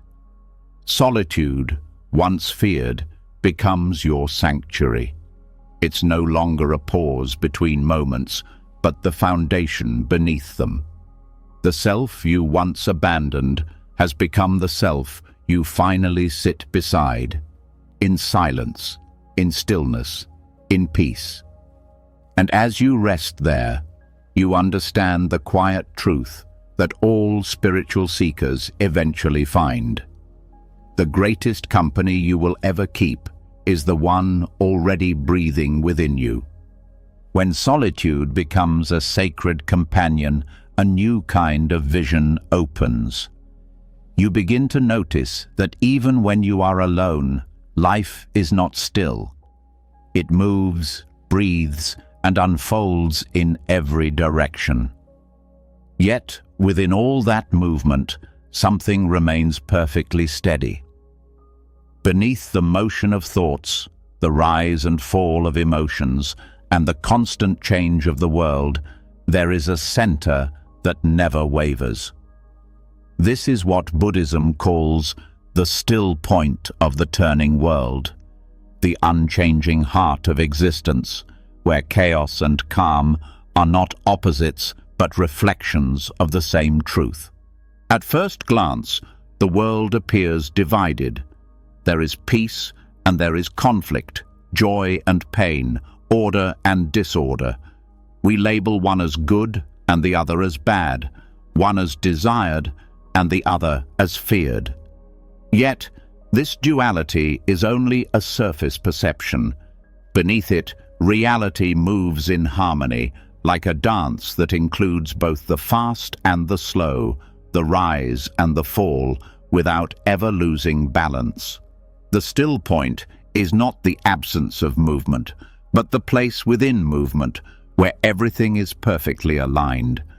When you touch this center, you begin to understand that chaos and calm are not enemies. They are partners. Just as waves and the ocean are one, turmoil and tranquility arise from the same depth of being. Life is not divided into moments of peace and moments of storm. It is a single current, expressing itself in different rhythms. The art of awareness is learning to rest in that current without trying to stop it. The human mind craves control. It wants life to unfold according to plan, to remain predictable and stable. But the more we resist change, the more chaotic everything feels. The still point is not found through control, but through surrender. The surrender that allows you to see that even in disorder, something larger is holding it all together. The Buddha called this the middle way, the balance that exists between extremes. The middle way is not compromise, it is wisdom. It recognizes that stability is not found in stopping motion, but in realizing that motion itself arises within a vast, unmoving awareness. The planets spin, seasons change, thoughts appear and fade, but awareness remains untouched. That is the still point, the unmoved center in which all movement occurs. When you start to see life from this perspective, your relationship with chaos transforms. What once felt threatening begins to feel sacred. The ups and downs of existence become part of a larger intelligence, a rhythm that needs both expansion and contraction to sustain balance. You begin to see that even pain has purpose, that storms are part of the way life renews itself. Nothing is wasted, nothing is out of place. The chaos is not a flaw in the design, it is the design. This understanding doesn't come from thought, but from direct awareness. When you sit in silence and simply observe, you start to sense that stillness is not something you create. It is something you notice. It's already here, beneath every sound and every sensation. Even in the busiest moment, a layer of stillness is always present, a subtle hum that never ceases. You don't have to quiet the world to feel it. You only need to listen deeply enough. The mind, when left untrained, becomes hypnotized by movement. It chases thoughts the way a cat chases shadows, believing peace lies in catching the next one. But awareness doesn't chase. It stays still and watches. The moment you recognize yourself as awareness rather than thought, you are at the still point. From there, even chaos becomes graceful. You start to live with a steady pulse that no external event can disturb. This is why enlightened beings appear calm even amid crisis. Their peace is not because life is easy, it's because they rest in the truth that both ease and struggle are temporary expressions of the same reality. They don't cling to calm or resist chaos. They let both pass through awareness, like clouds across the open sky. The sky never fears the storm because it knows it will clear. Awareness never fears chaos because it knows it cannot be touched by it. In Buddhism, this understanding is often illustrated through nature. The river flows endlessly, yet the water within it is never the same. It moves, it changes, but the essence of river remains. The wind blows in every direction, yet the space it moves through never shifts. Awareness is that space, the silent expanse in which all experiences rise and fall without disturbing the totality. When you live from this understanding, balance stops being a fragile achievement and becomes a natural state. You no longer have to maintain calm by resisting the world's movement. Instead, you find peace in participation. You can be active, passionate, even intense, without losing your inner stillness. This is what the Zen masters mean when they say, "Move, but never be moved." Awareness doesn't prefer silence over noise or stillness over movement. It allows all forms equally. When you identify with this awareness, you begin to live with an open heart. You stop labeling experiences as blessings or curses. Every event becomes an expression of the same sacred energy, the energy of life itself.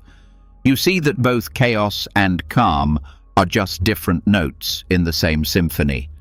The music would lose its beauty if one were missing. This insight dissolves the old battle between control and surrender. You realize that control was never truly possible because the world was never separate from you. The chaos you feared was part of the same field of being that you are. You can now participate in life without trying to bend it to your will. You start to flow. In that flow, action becomes effortless, like a dancer who no longer thinks about the steps, but moves as the music moves. The still point is not a distant goal. It is here, in this very moment, behind your breath, beneath your heartbeat, inside every perception. Even when the mind races, something remains untouched. To find it, you don't need to stop your thoughts. You simply need to see that awareness is already here, watching the thoughts come and go. That recognition is the return to center.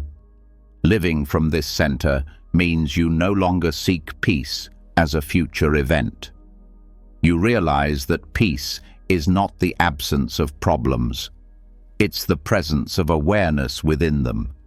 You can walk through noise without losing silence, through change without losing balance. You stop searching for stillness as a state and start living it as a truth. In moments of crisis, this realization becomes your greatest refuge. When everything around you falls apart, the still point remains. It holds you quietly, reminding you that the essence of who you are has never been touched by loss. Even grief, when seen from awareness, has a strange beauty. It shows how deeply you've loved, how alive your heart still is. You begin to see that nothing real is ever lost. It only changes form. The still point also reveals the nature of impermanence. You begin to sense that life's constant motion is not chaos, but order beyond understanding. Every ending makes space for beginning. Every loss creates room for renewal. You no longer cling to permanence because you see that the only permanent thing is change itself, and beneath even that, the stillness that allows change to happen. This perspective transforms fear. Fear thrives in uncertainty. But when you know that both chaos and calm belong to the same stillness, uncertainty loses its threat. You no longer need to predict or control life. You can meet it as it comes, trusting that awareness will remain steady no matter what arises. You stop trying to survive the storm and start learning to dance in the rain. The more deeply you rest in this awareness, the more compassionate you become. You realize that others too are caught in the turning world, pulled by joy and sorrow, fear and desire. When you meet people from your still point, you see their storms without judgment. You don't get swept into their chaos, yet you don't withdraw from it either. You become a steady presence, offering calm not by words, but by being. This is why the still point is called a refuge. It's not a place to hide, it's a foundation from which to engage the world more deeply. From here, you can act with clarity, speak with kindness, and move through uncertainty with trust. Your calm doesn't separate you from life. It allows you to embrace it fully, knowing that both serenity and turbulence serve the same whole. Meditation, when understood in this light, is not a method for escaping reality, but for aligning with it. It trains you to sense the stillness within movement, the silence within sound. When you sit quietly and let the world move around you, awareness begins to reveal its depth. You start to sense the infinite beneath the temporary, the timeless beneath the changing. The poet T.S. Eliot described it beautifully. At the still point of the turning world, there the dance is. This is not metaphor, it's the truth of existence. The world turns, the dance continues, but the center remains unmoved. When you live from that center, you are part of the dance without being lost in it. Every breath offers this lesson anew. The inhale expands, the exhale releases. Both movements arise from the same stillness. The breath doesn't choose between them. It completes both with grace. Awareness works the same way. It doesn't reject experience, it integrates it. The balance of life is not static, but dynamic, a harmony that includes every note. To rest in the still point is to trust life completely. You no longer divide the world into good and bad, success and failure. You begin to see that everything has its place in the great unfolding. The flower blooms and withers, both are sacred. The sun rises and sets, both are necessary. Even your own emotions, joy, grief, love, anger, all belong. Awareness doesn't discriminate. It holds everything in the same embrace. This realization brings a peace that cannot be broken because it's not built on avoidance, it's built on inclusion. You stop trying to escape the turning world and instead let it turn within you. You find rest not by leaving movement behind, but by finding the stillness that has always been moving with you. When this understanding settles deeply, even the word stillness becomes unnecessary. There's just life, unfolding in perfect balance, and awareness quietly witnessing. The world continues to spin, and yet, inside you, there is no spinning, only presence, vast and unwavering. This is the secret the Buddha discovered beneath the Bodhi tree, that within the impermanence of everything lies a stillness that never changes. It doesn't reject the world. It holds it. It doesn't need to end the dance. It simply sees that the dancer and the dance were never separate. And so, as you walk through the noise, the beauty, and the storms of life, remember this truth.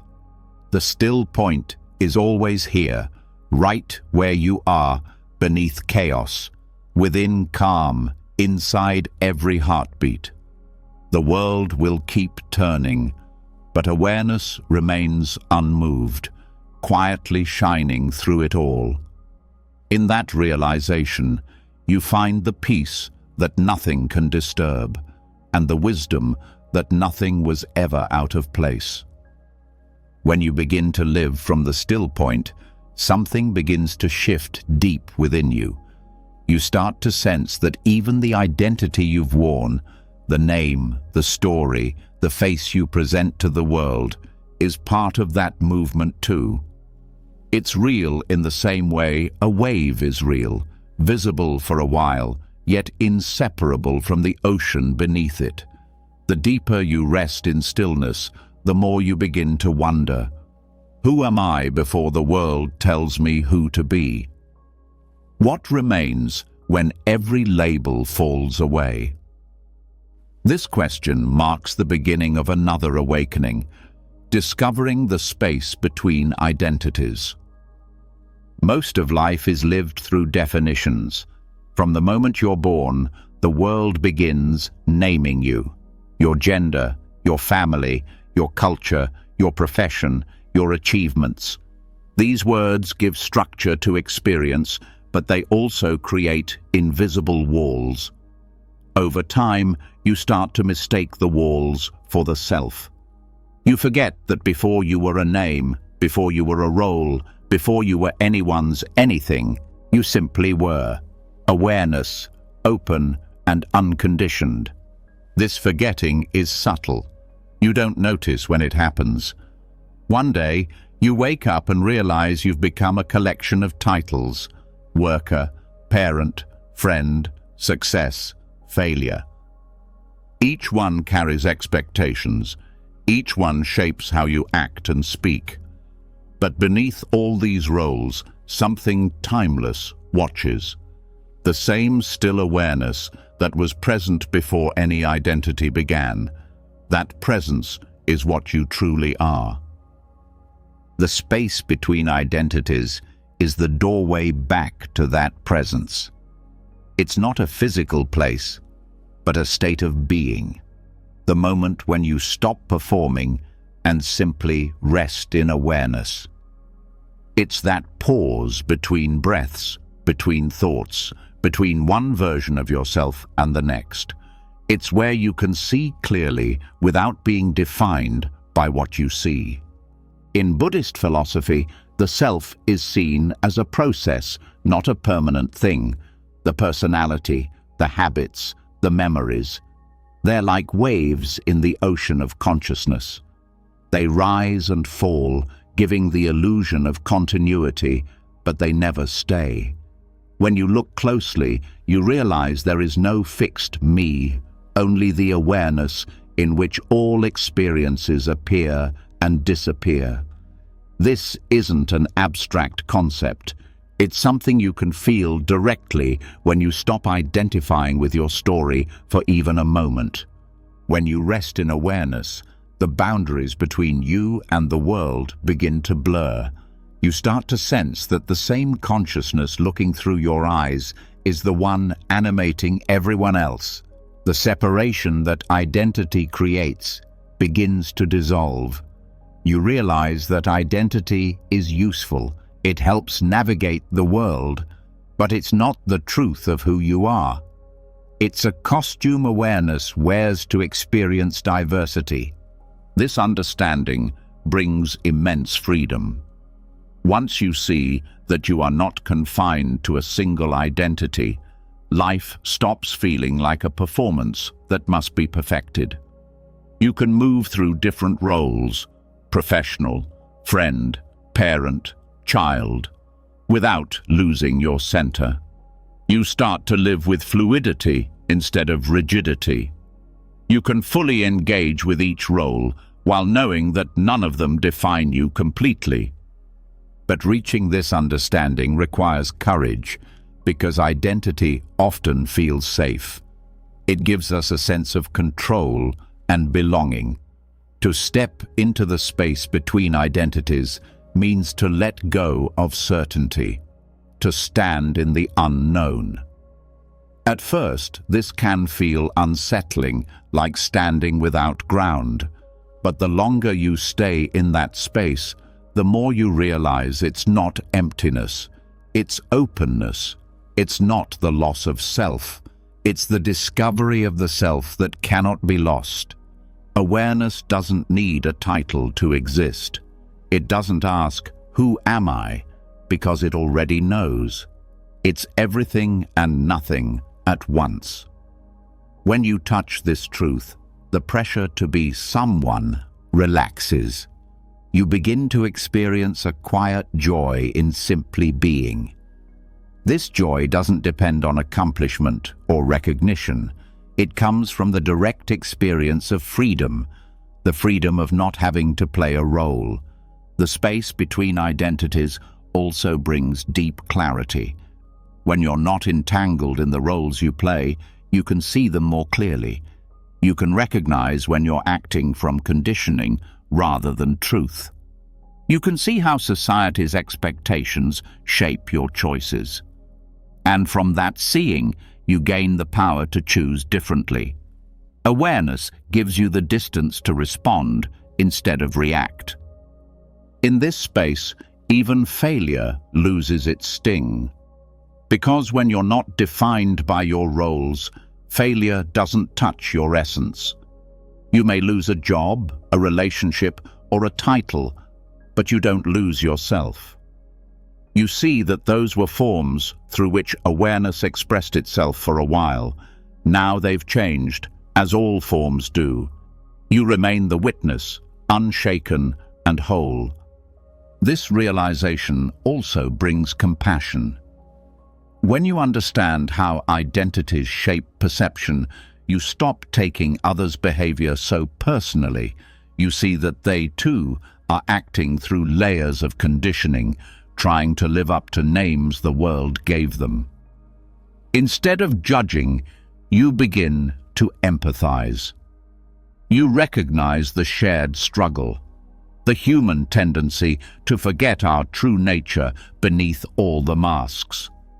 Every meditation, every mindful breath is a practice in stepping into this space. When you watch your thoughts without attaching to them, you're training yourself to rest between identities. Each time you notice, "I'm angry," or "I'm sad," and then pause, you create distance. You realize that anger and sadness are passing states, not permanent selves. That pause, that awareness, is where your freedom lives. Over time, this awareness expands into daily life. You begin to see the gap between stimulus and response. Someone criticizes you, and instead of reacting, you feel the space before reaction. In that space, you realize you have a choice, not to act from identity, but from presence. This is what the Buddha meant by liberation, freedom not from the world, but from the automatic patterns that define you. Living from this awareness doesn't mean abandoning identity. It means wearing it lightly. You can use your name, your profession, your roles, but they no longer use you.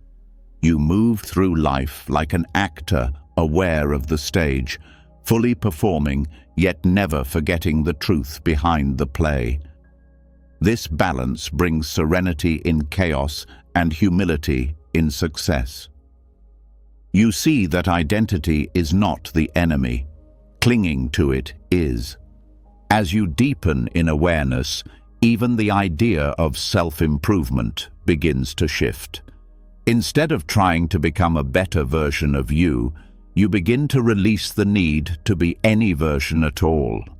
You focus on awareness itself, the silent witness that doesn't need fixing. Paradoxically, when you stop trying to improve the identity, your behavior naturally aligns with wisdom and kindness. Authenticity replaces performance. This space also reveals the illusion of time in personal identity. Most of what we call me is memory, a collection of past experiences, opinions, and roles. But when you rest in awareness, the past dissolves and the future loses its pull. There is only presence, and in presence, identity is fluid. You can shift, adapt, create anew without fear of contradiction. You realize that the truest you is not a story unfolding, it's the awareness watching the story. When you experience this directly, even suffering changes texture. Pain still happens, physical, emotional, situational, but it no longer defines you. Awareness witnesses it as part of the human experience, not as a personal failure. You start to meet pain with curiosity instead of resistance, asking, "What is this showing me?" That openness transforms suffering into insight. The space between identities is also where creativity is born. Every great idea, every breakthrough arises from stillness, from the pause between what was and what could be. When you stop clinging to who you think you are, you make space for something new to emerge. Inspiration flows through the emptiness that ego fears. True creativity is not the expression of identity, but the expression of awareness itself. This realization has practical implications too. It changes how you navigate challenges.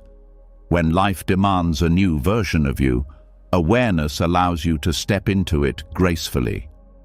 You stop fearing change because you understand that your essence doesn't change, only the form does. Whether you succeed or fail in a role, you know it's just one scene in the play of life. Awareness is the stage that remains. In relationships, this understanding brings depth and freedom. You stop expecting others to fulfill fixed roles, partner, friend, parent, guide, and start seeing them as awareness, expressing through different forms. You relate not to the label, but to the presence beneath it. This shift removes much of the pain of expectation. It allows love to breathe without control. Spiritual growth, then, is not about building a stronger identity, but dissolving the illusion of a separate one. You begin to sense that awareness has always been whole. It doesn't need completion. All practices, all paths, are just ways of remembering this wholeness. The space between identities is the doorway through which that remembering happens. And when you live from this understanding, the world itself changes.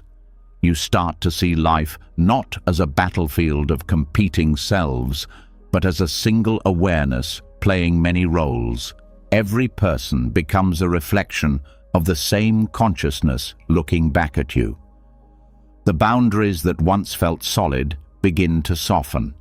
Even the line between self and other starts to fade into unity. This is not the loss of individuality, it's the birth of authenticity. You become more real, not less. You speak and act from truth rather than from the mask of expectation. You begin to live with an effortless honesty, not trying to impress, defend, or pretend. You simply express what awareness moves through you in that moment. From this place, peace arises naturally. You're no longer torn between who you are and who you should be. You see that both are just thoughts. You start to rest in the silent awareness that holds them. That resting is liberation, not dramatic, not mystical, but profoundly simple. As you continue on this path, you might find moments where identity returns, where the mind says, "This is who I am," or "I must protect this image." But now, you notice it, you smile at it. You no longer believe the story completely. You've seen the space between the stories, the truth that needs no name. And that realization changes everything. You walk through life not as a fixed identity, but as living awareness. You can play any role, yet none of them can imprison you. You can experience joy and sorrow fully, yet neither defines you. You have discovered the sacred pause, the space before the world calls you anything, where you simply are. In that space, life is free again. Every moment becomes new. Every breath feels pure. You are no longer trapped in the narrative of becoming. You are resting in the truth of being. This is the essence of the unconditioned self, the quiet, luminous awareness that existed before the first name was spoken and will remain long after the last word fades. When you begin to see the space between identities, something profound unfolds. The need to cling to any version of yourself begins to soften, and awareness starts to flow freely through everything you experience. Yet, as this clarity deepens, life will still bring its share of pain. Grief, loss, heartbreak, fear. They do not disappear simply because you have seen through the illusion of self. But something changes in how you meet them. The pain that once felt like a punishment now starts to reveal its deeper purpose. Beneath every form of suffering, there is something sacred, a doorway that leads you back into presence. This is the sanctuary beneath suffering. Human beings spend most of their lives running from pain. We fear it, suppress it, distract ourselves from it. We build entire identities around avoiding what hurts. But the paradox of awareness is that what you resist grows stronger, and what you meet with compassion begins to dissolve. The Buddha never promised a life without suffering. He promised understanding of it. Because when you understand suffering, it transforms from a wall that traps you into a path that frees you. Pain is not the enemy of peace, it's the messenger of awareness. It points you back to the places where you have forgotten your wholeness. Every ache, physical or emotional, carries wisdom. It tells you where you have been clinging, where you have been rejecting, where you have been believing a story that no longer serves you. If you can meet that pain with stillness instead of resistance, something extraordinary happens. The pain begins to lose its identity, and what remains beneath it is silence. That silence is not emptiness, it's presence. The same awareness you touched in stillness, in solitude, in the space beyond identity. The same consciousness that never moves, even as the world turns, also remains untouched beneath every wave of suffering.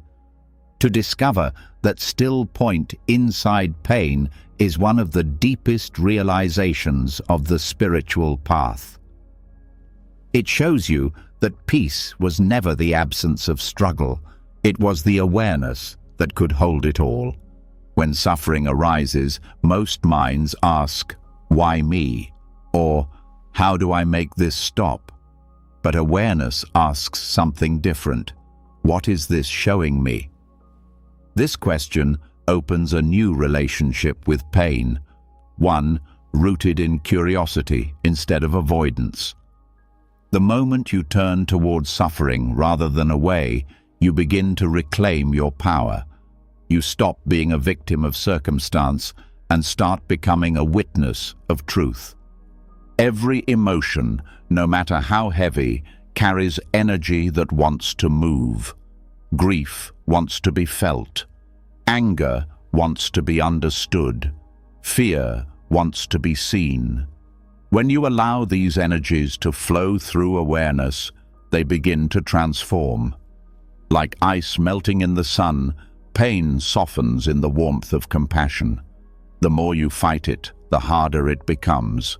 The more you allow it, the more it dissolves into silence.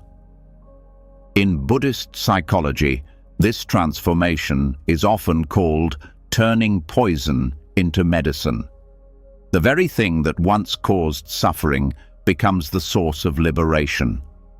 When you bring mindful attention to your pain, it becomes a teacher. It reveals where you've been asleep, where you've mistaken attachment for love or expectation for truth. It humbles you, purifies you, and opens the heart in ways comfort never could. This doesn't mean glorifying pain or seeking it out. It means understanding its purpose when it arrives. Life is not cruel for including suffering. It is complete because of it. Without contrast, awareness would have nothing to awaken from. Without shadow, light would have no depth. Pain exists not to punish, but to polish the soul until it shines with clarity. When you look deeply into any moment of suffering, you'll notice that what hurts most is not the experience itself, but your resistance to it. The mind says, "This shouldn't be happening." That thought creates separation, a split between reality and what you wish were true. Awareness heals that split by allowing what is. When you stop fighting life, suffering loses its fuel. The situation may remain the same, but your relationship with it transforms. The practice of observing suffering with compassion is one of the purest forms of meditation. You sit with your pain the way you would sit with a wounded friend, not trying to fix it, not trying to silence it, just being there. That presence alone begins to heal. When the mind is still, the heart begins to open, and in that opening, even sorrow becomes sacred. There's a quiet power in realizing that pain doesn't destroy presence. It reveals it. Think about the times you've been cracked open by life, the loss of someone you love, a betrayal, an illness, an ending. In those moments, the noise of the ego often falls silent. You may cry, you may break, but underneath the breaking, something vast and aware remains. You feel raw, yes, but also strangely awake. That's because suffering, when fully entered, dissolves the boundaries of the false self. It strips away illusion until only truth remains. This is why the spiritual path doesn't promise comfort, it promises awakening. The more you open to pain, the more real you become. Not in the sense of adding something new, but in shedding what was false. Pain refines awareness, the way fire refines gold. It burns away everything you are not. This process cannot be rushed. It's not about forcing yourself to be calm while hurting. It's about meeting the hurt honestly, staying with it, breathing with it. Awareness doesn't demand perfection. It invites presence. The more gently you meet pain, the faster it transforms. Harshness tightens it. Compassion loosens it. The key is tenderness, the willingness to hold your suffering like a mother holds a crying child, not with impatience, but with love. When you learn to do this, your understanding of compassion expands beyond yourself. You begin to recognize the suffering of others not as something separate, but as part of the shared human experience. The moment you stop running from your own pain, you stop judging others for theirs. Compassion is no longer an idea, it becomes a living force. You start to see that every person you meet carries invisible battles, just like you. That realization softens you in the most human way. In this way, suffering becomes the bridge that connects hearts. It reminds us of our shared fragility, our shared longing for peace. It strips away the illusion of difference. Underneath our stories, we all experience loss, fear, and hope in the same language. When you can sit with your own suffering in stillness, you naturally create space for others to be seen in theirs. You become a sanctuary, a quiet presence where others feel safe to fall apart and remember their own stillness. The sanctuary beneath suffering isn't hidden in some distant spiritual state. It's right here, in the middle of your most painful experiences. The more deeply you allow yourself to feel, the closer you come to truth. Pain opens doors that comfort keeps closed. It humbles the ego, reveals impermanence, and shows you the strength of awareness that never leaves. When you reach that depth, silence begins to speak. It doesn't offer answers, it offers peace. You start to hear life itself whispering through the stillness. This, too, belongs. That whisper is the sound of surrender, the moment you stop fighting the river and begin to flow with it. You'll notice that when pain dissolves into silence, what remains is love. Not sentimental love, but unconditional acceptance, the kind that sees beauty even in brokenness.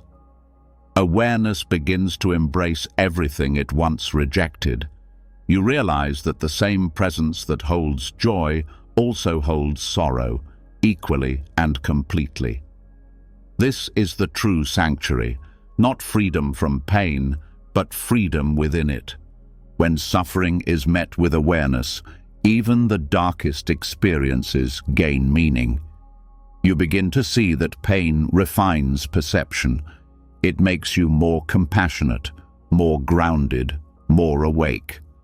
The same heart that once feared breaking becomes capable of holding the world.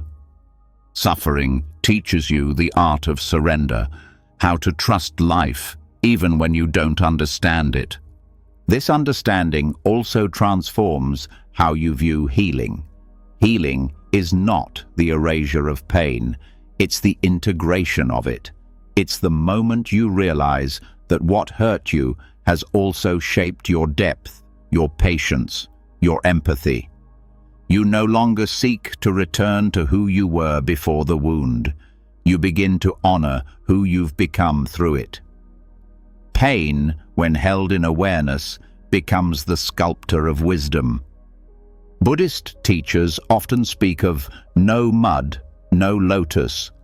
The lotus, one of the most sacred symbols of awakening, blooms only in muddy water. The mud is not a mistake. It's the condition for the flower's growth. The same is true for human consciousness. Without pain, awareness would remain shallow. It is through struggle that the soul deepens, through heartbreak that love becomes unconditional, through impermanence that we learn to appreciate the present. Eventually, this insight becomes embodied. You stop asking for a life without storms and start seeking the stillness that remains during them. You stop seeing suffering as punishment and start recognizing it as purification. You no longer measure peace by how calm life looks, but by how present you remain when it isn't.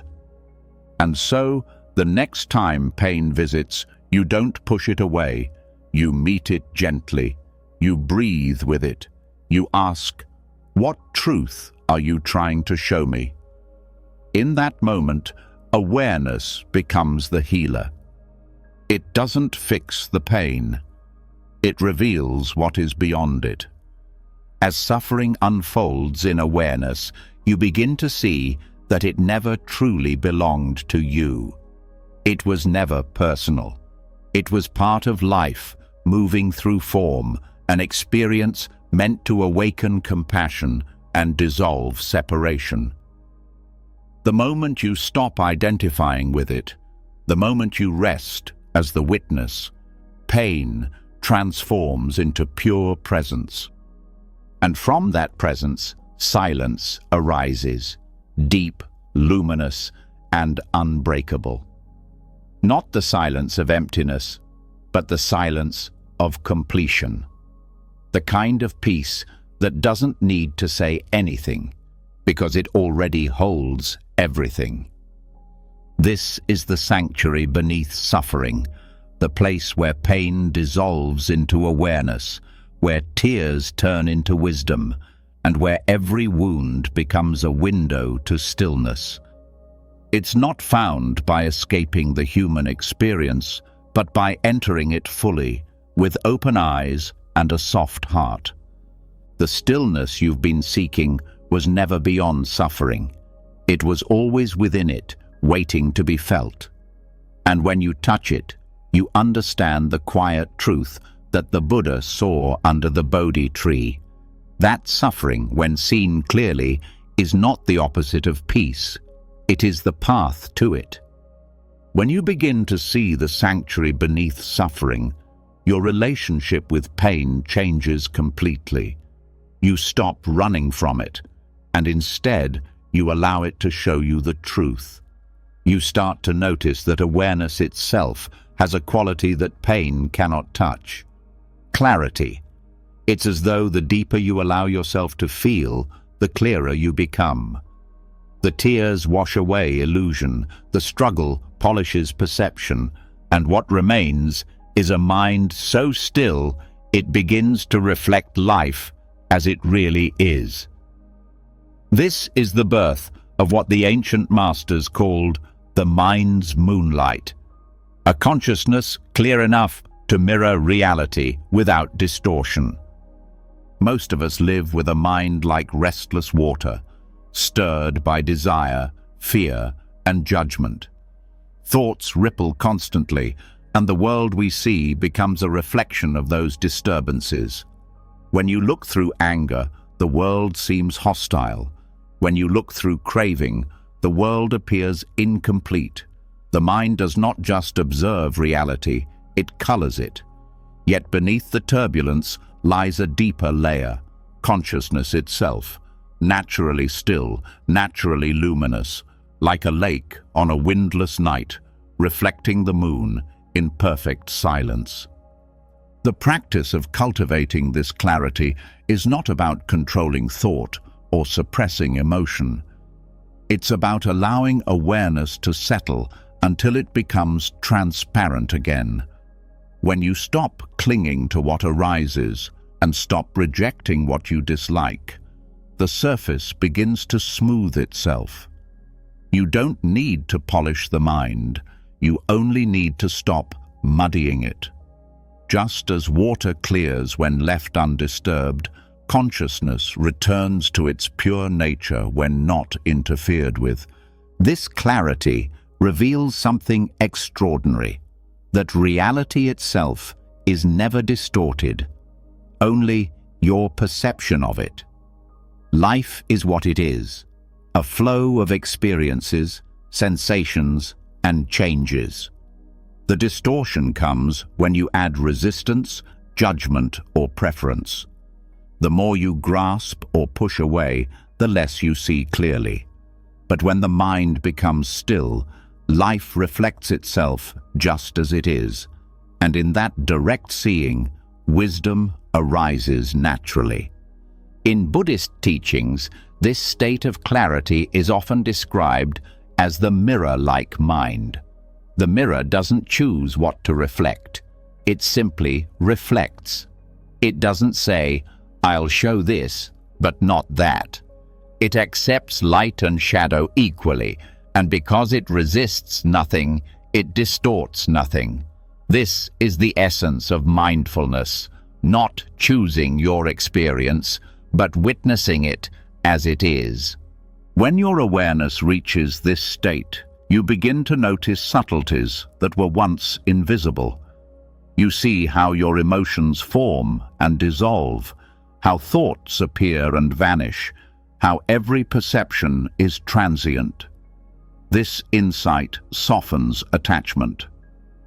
You no longer take every feeling as final or every opinion as truth.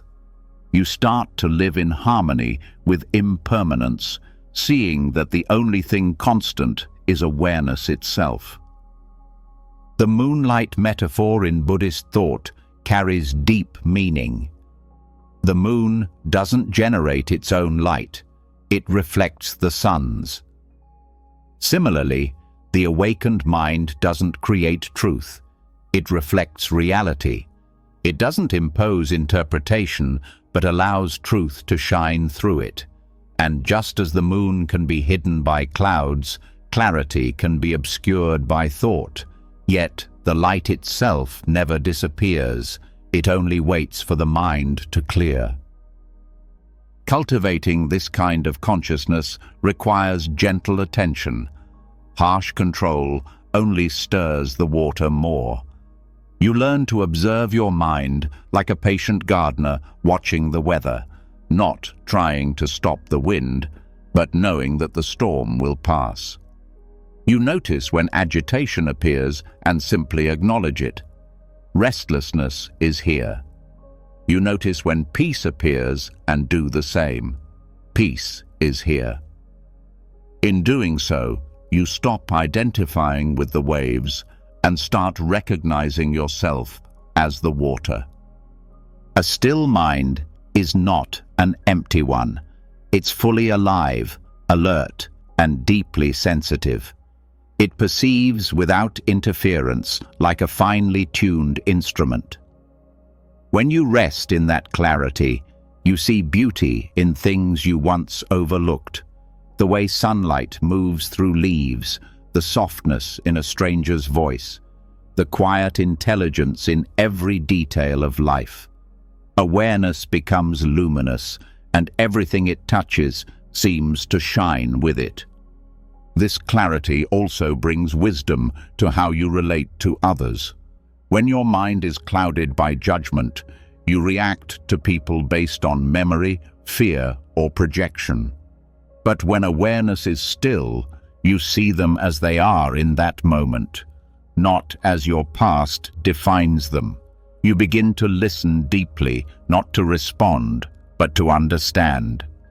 This kind of listening heals relationships because it allows others to be seen without distortion. You start to notice how much suffering in the world comes from misunderstanding, from people reacting not to truth, but to their version of it. A clear mind cuts through that confusion. It doesn't get trapped in opinions or the drama of right and wrong. It moves with compassion because it sees the roots of ignorance without condemnation. To see clearly is to forgive naturally, because you understand that confusion, not malice, drives most human pain. The moonlight mind also changes how you relate to yourself. You begin to notice how often your own thoughts create inner conflict. The stories of not being enough, the self-criticism, the endless striving. When awareness becomes still, those voices lose their authority. You see them as passing clouds, not permanent truths. The harsh inner dialogue that once defined you becomes background noise in a vast space of stillness. And from that stillness, kindness arises, not forced, but effortless. This is the power of reflection without distortion. It doesn't mean life stops challenging you, it means your perception of those challenges becomes balanced. You no longer see events as good or bad, only as experiences unfolding. That neutrality is not coldness, it's freedom. You start to respond from clarity instead of reacting from fear. Decisions come more easily, actions become aligned, and peace remains unbroken even in difficulty. Meditation becomes the training ground for this clarity. When you sit quietly and observe the movement of thought, you start to see its patterns. You see how attention clings to certain ideas and avoids others. You notice how emotion colors perception, turning neutral events into stories. Each observation brings you closer to stillness. You stop being a prisoner of thought and become the observer of thought. That shift, from being inside the storm to watching it, is the beginning of freedom. Over time, the boundary between meditation and life begins to dissolve. You carry the same clarity into ordinary moments: walking, speaking, eating. Awareness becomes continuous. You notice how thoughts ripple through your day, but now they don't carry you away. You can feel anger without being angry, experience sadness without becoming sad. The emotion moves through, leaving the mind clear again, like rain passing over a mirror that still reflects the moon. This kind of presence has a quiet power. It doesn't need to control outcomes or fix others. It influences simply by being. People sense it, the calm, the clarity, the non-reactivity, and it invites them to rest too. The moon doesn't shout its light across the sky. It simply shines, and everything becomes visible. Your awareness works the same way. The clearer it becomes, the more peace it brings into the spaces around you. A mind like still water doesn't deny reality. It reflects it completely. It doesn't cling to pleasure or resist pain. It welcomes both, knowing that neither defines the whole. When you reach this understanding, you stop dividing life into categories.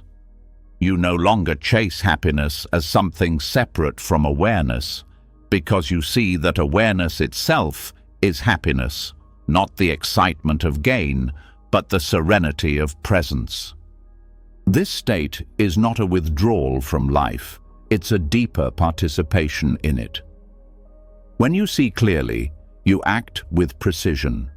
Compassion becomes more effective because it's no longer reactive. You help not out of guilt, but out of understanding. Your actions align with truth, not emotion. You begin to live from balance, where stillness and movement are one seamless expression. This clarity also reveals the truth about desire. You begin to see that desire itself is not the problem. Attachment is. Desire arises naturally. It's life's way of evolving. But when desire becomes distorted by craving, it leads to suffering.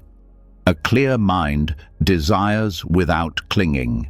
It moves toward what feels right and releases what has passed. This is how awareness expresses freedom, even while engaged in the world. The moonlight mind doesn't judge. It simply reflects. It doesn't belong to the past or the future. It's the silent awareness that experiences everything while being untouched by anything. It's the consciousness that notices thought but is not thought, that feels emotion but is not emotion. When you begin to live from this awareness, life feels lighter, simpler, more honest. And yet, clarity is not something you keep. It's something you return to again and again. The world will keep stirring the surface. News, noise, relationships, change. But every time you notice the disturbance, that noticing itself is clarity. Awareness is self-correcting. It always knows how to return to stillness once you stop interfering. Eventually, this reflection becomes your natural state. You see the world clearly, but you also see through it, not with detachment, but with depth. You sense the impermanence behind form, the silence behind sound, the truth behind appearances.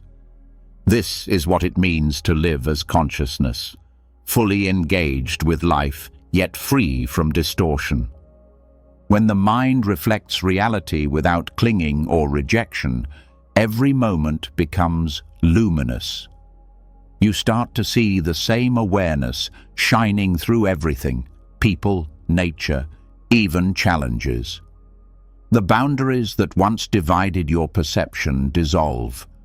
There is only one vast field of awareness, quietly reflecting itself through infinite forms. And that realization brings the deepest peace, not the peace of escape, but the peace of clarity. You no longer need life to match your expectations because you finally see it as it is. The moon still shines, the water still reflects, and awareness remains unchanged, eternal and clear. That is the mind's moonlight. Consciousness so still it mirrors life perfectly. No distortion, no resistance, only the soft glow of understanding spreading quietly across the surface of being. When the mind begins to reflect reality clearly, something beautiful starts to unfold. The chasing slows down. The craving to change, to fix, to reach somewhere else begins to fade. In the light of clarity, you start to see how much of your suffering came from the quiet belief that the present moment was never enough. Always missing something, always waiting for something more. But when awareness becomes still and luminous, you begin to notice that peace was never in the next thing. It was here all along. This realization leads to one of the most profound insights in Buddhist practice: the refuge of enough. Enoughness is not resignation. It's not giving up on growth or settling for less. It's the recognition that peace doesn't begin when you get everything you want. It begins when you stop believing you're missing something essential. It's the gentle awakening to the truth that this moment, with all its imperfections, its unfinished stories, its quiet ordinariness, is complete in itself. When you rest in that recognition, you discover a freedom deeper than achievement, a joy untouched by comparison. For most of life, the mind is trained to measure. From childhood, you are told to be more, smarter, stronger, richer, kinder, wiser. Even spirituality can become another form of striving. The race to be enlightened, the pressure to be calm, the endless search for progress. But the more you chase, the farther peace seems to move. The mind that seeks is the same mind that says, "Not yet." Enoughness begins the moment you stop running. The sense of not enough is deeply woven into human conditioning. It's the whisper that fuels ambition, envy, and exhaustion. It hides beneath everyday thoughts. I should be further along. They're happier than me. I'll rest when I get there. Yet the truth is, there never arrives. The goalpost keeps moving because the mind is addicted to becoming. It fears stopping because in stillness it would have to face its own emptiness. But that emptiness, when seen clearly, is not lack. It's space, presence, possibility. It's life unfiltered. The refuge of enough is the discovery that you don't have to earn the right to rest. You don't have to wait until every problem is solved to feel whole. Wholeness is your natural state. When you stop measuring, when you drop the endless comparison, you realize you already belong. Every breath, every heartbeat, every small detail of your life is evidence of that belonging. Contentment is not born from having everything. It's born from knowing you need nothing to be at peace. This is what the Buddha meant by the middle way. not indulgence, not deprivation, but balance. The middle way recognizes that desire and aversion are two sides of the same illusion. When you rest in awareness, both dissolve, and what remains is quiet satisfaction, the kind that doesn't depend on outcomes. In this still awareness, gratitude begins to bloom naturally. Gratitude is the language of enough. It doesn't come from effort or habit. It comes from seeing clearly. When you stop chasing the extraordinary, the ordinary becomes luminous. Drinking water feels like grace. A simple meal feels sacred. Even silence feels full. The mind that once dismissed these things as background begins to bow to their presence. Enoughness also heals the wound of comparison. The moment you stop looking sideways, life begins to expand vertically, deeper, not broader. You stop measuring your path against someone else's, because you understand that awareness expresses itself differently through every form.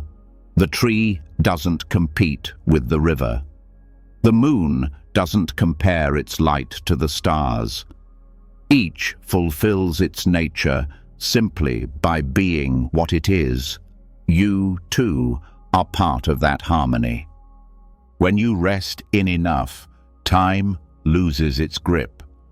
The mind that's always racing into tomorrow starts to soften into now. The past no longer defines you. The future no longer haunts you. You realize that the present moment, this breath, this sensation, this awareness, is the only reality that has ever existed. Everything else is thought. And when you live from this truth, even small moments become infinite. Enoughness doesn't mean you stop dreaming or creating. It simply means you stop believing your worth depends on the result. You can act from inspiration rather than lack. You can build, create, serve, and love, not to complete yourself, but to express the completeness that's already there. This is how the mind's clarity becomes compassion in motion. You give not because you must, but because you can. This realization also transforms ambition. You no longer chase success to escape yourself. You engage with life as an act of play. Work becomes lighter. Effort feels effortless. You stop overreaching and start flowing. The line between doing and being dissolves. You discover that peace and purpose were never opposites. They are the same energy moving through awareness when it stops resisting. The refuge of enough also dissolves shame. So much of human pain comes from the belief that you are not measuring up to others, to expectations, to some imagined version of yourself. But when you rest in awareness, you see that those standards were illusions created by thought. The universe never asked you to be perfect. It only asked you to be here. When you truly grasp this, the weight of self-judgment begins to lift. You start to forgive yourself, not as an act of moral effort, but as a natural expression of understanding. Enoughness invites softness into every part of life. It turns ordinary actions into rituals of peace. Eating becomes mindful nourishment rather than distraction. Walking becomes meditation, even waiting. In traffic, in uncertainty, in transition, becomes a practice of patience. You start to live with a gentle rhythm, unhurried but fully alive.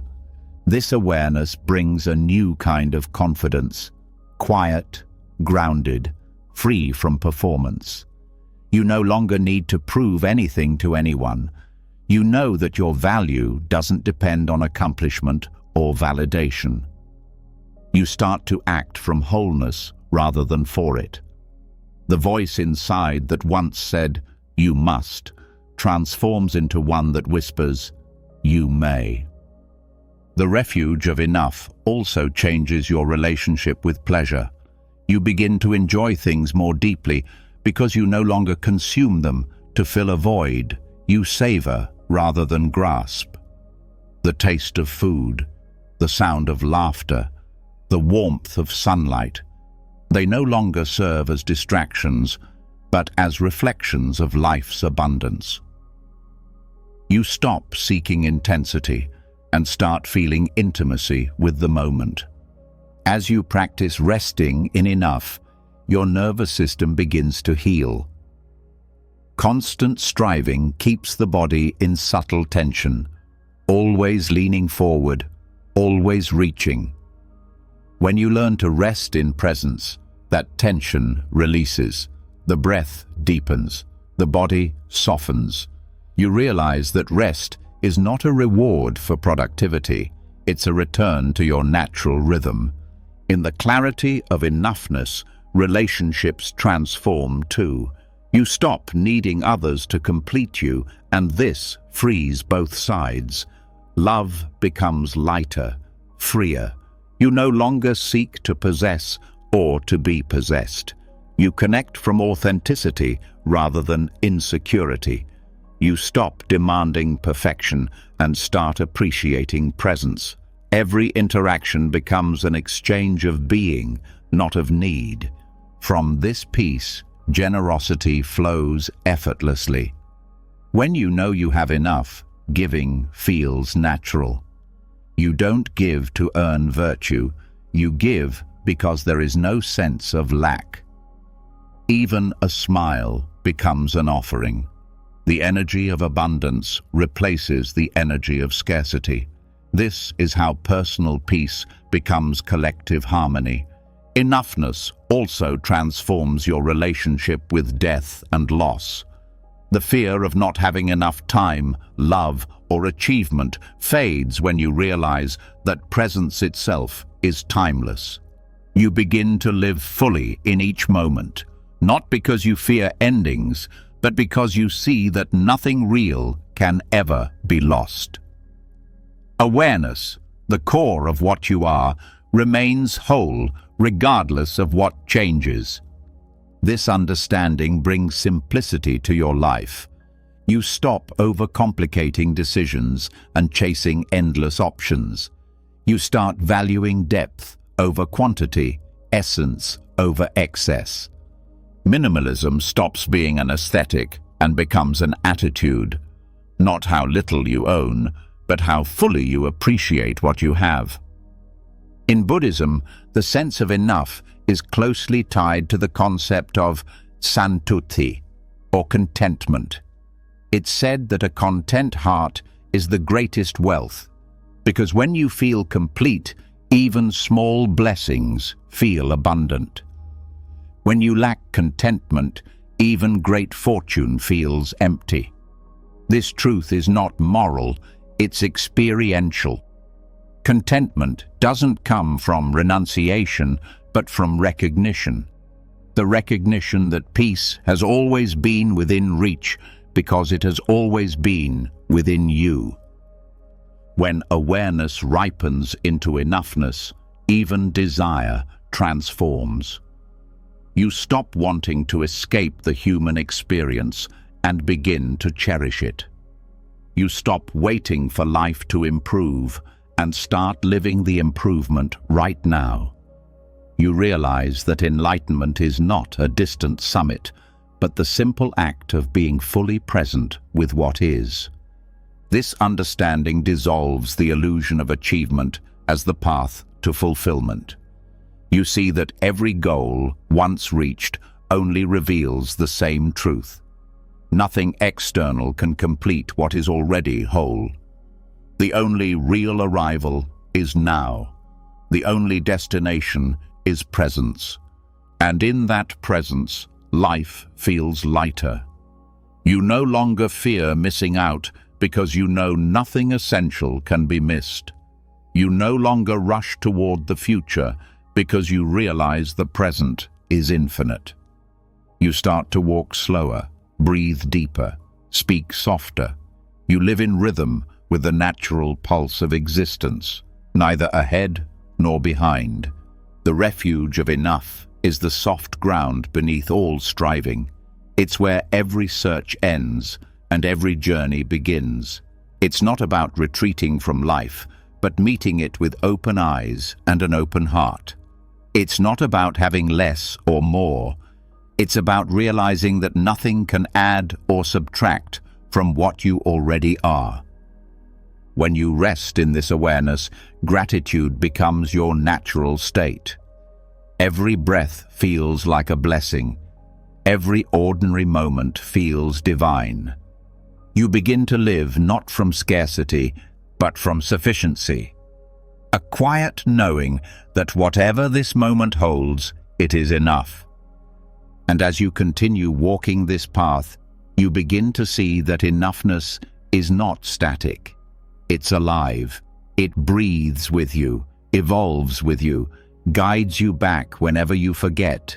It becomes your anchor, your teacher, your refuge. The truth is simple. Peace was never waiting in the distance. It has been here all along, resting quietly beneath your striving, whispering softly through every breath. This is enough. You are enough. When you begin to rest in the refuge of enough, life becomes quieter. The mind loosens its grip on wanting, and in that loosening, a deeper kind of awareness begins to surface. One that doesn't chase after sensations, but listens to what holds them all. Beneath every sound, every thought, every moment of life unfolding, there is something constant: silence. It's not the silence of absence, but the silence that gives birth to everything you hear and feel. The practice now is learning to listen to that silence, to train your awareness to recognize the background that never disappears, even when the world is loud. Silence is not the opposite of sound. It is its foundation. Every word, every note, every heartbeat arises from silence and dissolves back into it. Just as waves rise from the ocean, sound arises from silence. Yet most people only hear the wave, not the water. We are so used to being pulled into the noise, the conversations, the notifications, the internal chatter, that we forget the quiet presence holding it all. But if you pay attention, even for a moment, you can sense it. The stillness behind everything that moves. That stillness is awareness itself. Listening to silence doesn't mean shutting out the world. It's not about forcing the mind into emptiness. It's about expanding your attention until you can hold both sound and the absence of sound at once. When you do that, you begin to realize that silence is never truly gone. Even in the busiest places, beneath the hum of life, silence remains, like a vast sky beneath passing clouds. In meditation, this awareness can become vivid. As you sit and listen, you start to notice the subtle contrast between noise and stillness. You might hear the sound of your breath, the faint rustle of movement, the distant echo of life. And then, between those sounds, there's a pause, a quiet space that seems infinite. That space is not just a gap between moments. It's the ground of consciousness itself. Every sound, thought, or sensation arises within that silence and falls back into it, yet the silence remains unchanged. The more you train yourself to listen, the more profound this realization becomes.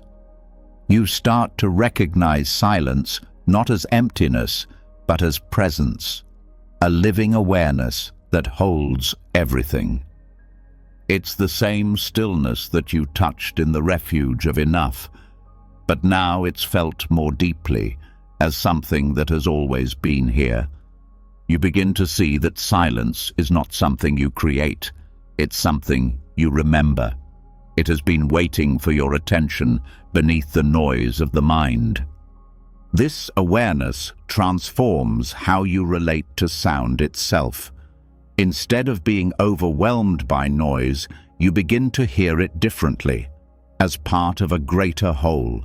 The ticking clock, the rhythm of footsteps, the voice of another person, they all arise from silence and return to it. Nothing disturbs the silence. It simply receives everything without resistance. That is why, in deep awareness, even chaos sounds harmonious. You start to sense that the world is not divided into peaceful and noisy moments. It's one continuous dance of sound and silence. Listening to silence also reveals something essential about your own mind. Just as the world has a background of stillness, your consciousness has a background of awareness that remains unchanged no matter what thoughts arise. Thoughts are like sounds, temporary, fleeting, constantly appearing and disappearing. But the awareness that hears them is eternal. The moment you begin to notice the space between thoughts, you start to experience the same peace that exists between sounds. This is what meditation masters mean when they speak of the gap.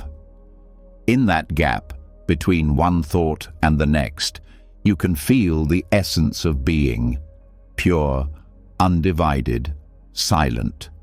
The more familiar you become with that gap, the more natural it feels to rest there. You realize that you don't need to silence the mind. You only need to notice the silence that is already there, quietly holding the mind's movements.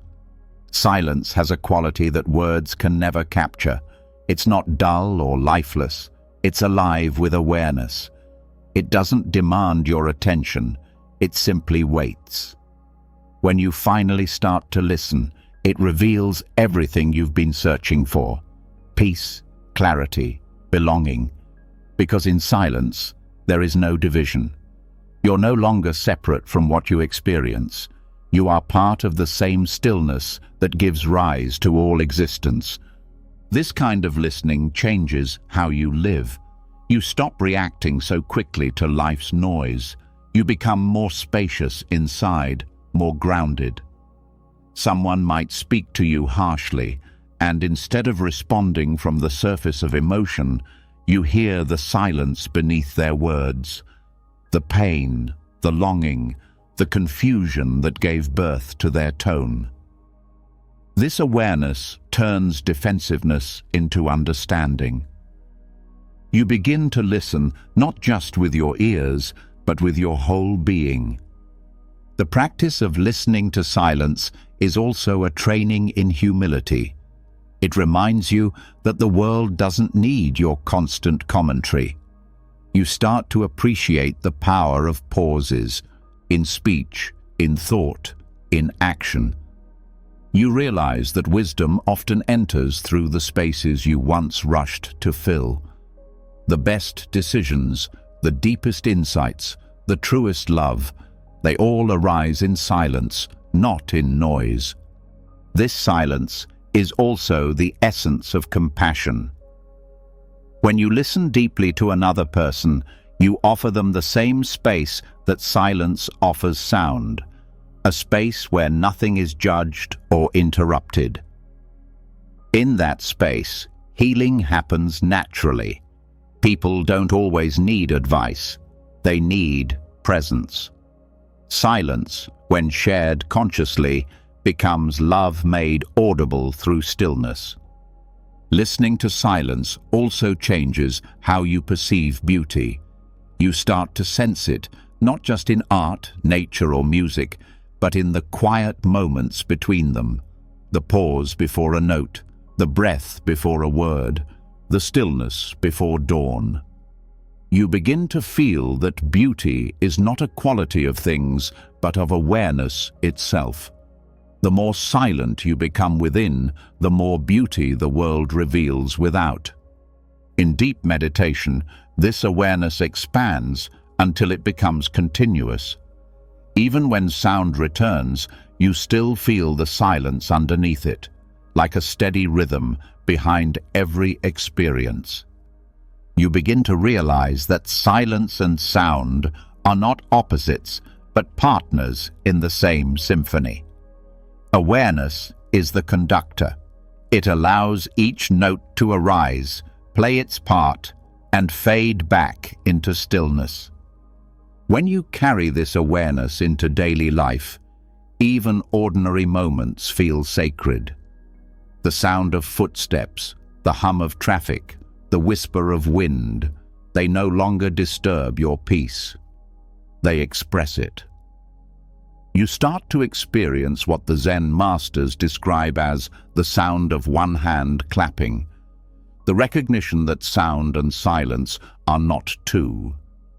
Everything you hear becomes a reminder of the silence that holds it. This practice also reveals the nature of impermanence in a tender way. Every sound, no matter how beautiful, ends. Every word, every song, every laugh, they all fade back into silence. Instead of feeling loss, you start to feel appreciation. The fleeting nature of sound becomes a lesson in presence. You begin to see that every moment of life is like a note in an infinite melody, precious because it will never come again. Silence also teaches patience. The modern world conditions us to react instantly, to respond, to fix, to comment. But silence invites you to wait. It teaches you that clarity arises not from speed, but from stillness. In the quiet, you begin to see what truly matters. You start to discern between the voice of fear and the voice of wisdom. Silence doesn't just calm the mind, it refines perception. As you become intimate with silence, fear of solitude disappears. You no longer feel the need to fill every empty moment. In fact, you begin to crave the stillness that once frightened you. You realize that silence is not loneliness. It's companionship with presence. It's the self meeting itself beyond words. The heart, long burdened by noise, begins to rest. The more deeply you listen, the more you realize that silence is not external. It's not just the absence of sound around you, it's the quiet awareness within you. Even when your environment is loud, you can rest in that inner stillness. You can be in a crowded place and still feel vast, untouched, unshaken. The noise becomes like ripples on the surface of an ocean that remains still beneath. This understanding transforms meditation from a practice into a way of being. You stop trying to find peace and start recognizing that peace is the nature of silence itself. Every breath becomes a reminder of that truth. The inhale carries sound. The exhale returns to silence. The body moves, but awareness remains unmoved. As your sensitivity deepens, you start to sense that silence itself is aware. It's not passive, it's listening back. The silence isn't something you hear, it's something that hears you. This is one of the most profound discoveries on the path, that awareness and silence are one and the same. When you rest in that realization, the boundary between listener and sound, self and world, disappears. There is only listening, life listening to itself through you. In this realization, peace becomes unshakable. You no longer depend on external quiet to feel stillness.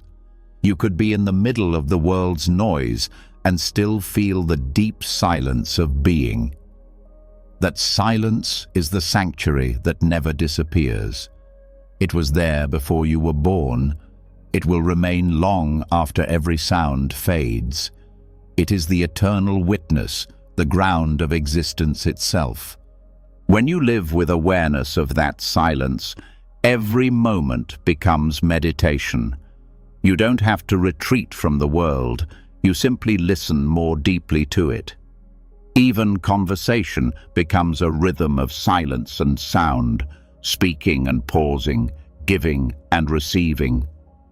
You learn to let silence speak for you when words would only divide. Eventually, you realize that this silence is love in its purest form, unconditional, vast, and always present. It doesn't judge, doesn't grasp, doesn't end. It holds everything you have ever been and everything you will ever become. And in that holding, you find peace beyond understanding. The world will continue to speak, to move, to make noise.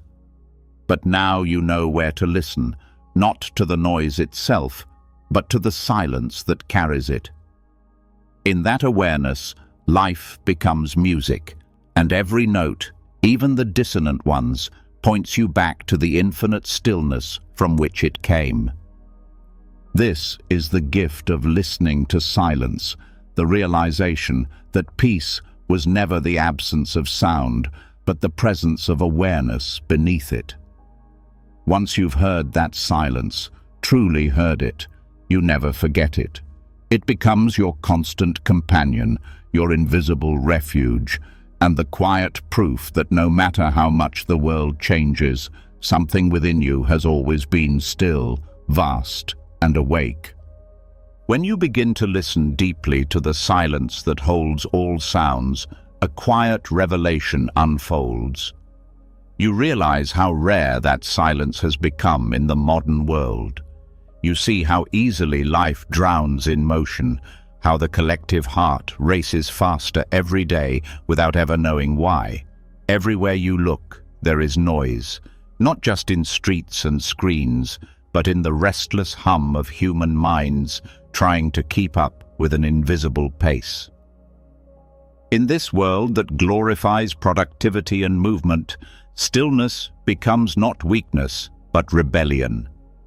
To be inwardly still is to step out of a trance that most have forgotten they're in. This is the quiet heroism of stillness. A courage so subtle it's often unseen, yet so powerful it can change the rhythm of your entire life. Stillness, in this sense, is not about doing nothing. It's about doing everything from a place that is not frantic. It's the strength to pause when everyone else rushes, to listen when everyone else speaks, to wait when the world demands reaction. Inward stillness is not withdrawal, it's mastery, the ability to move without losing your center. The true challenge is not to keep up with the world, but to remain whole within it. Modern culture celebrates movement as progress. Constant activity has become a measure of worth. We are told that to slow down is to fall behind. But awareness reveals the opposite. Movement without consciousness is not progress, it's repetition. The wheel keeps spinning, but it goes nowhere. Stillness breaks that cycle. It allows you to see the pattern, to step out of the momentum of habit and into deliberate being. It takes courage to stop when everyone else keeps moving. The mind resists it because it equates stillness with failure or stagnation. It whispers, "If you stop, you'll lose everything you've built." Yet when you do stop, truly stop, you begin to see that most of what you were chasing was smoke. Stillness doesn't make you lose your life. It gives it back to you. It brings you home to what matters, to the presence you abandoned in the pursuit of more.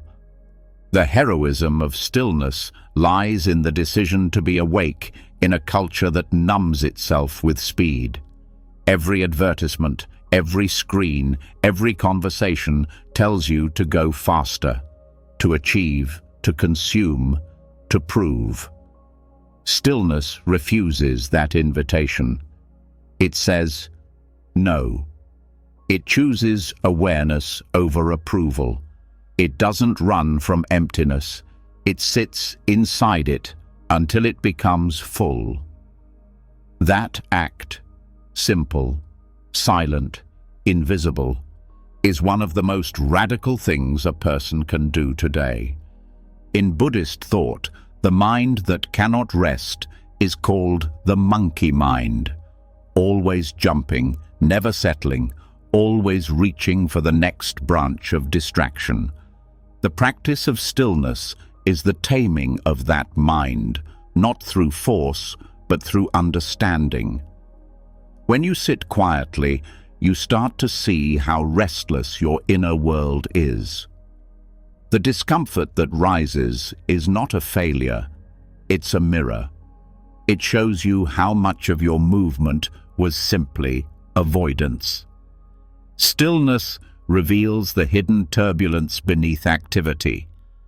The hero's journey of stillness begins here, not with grand gestures, but with honest awareness.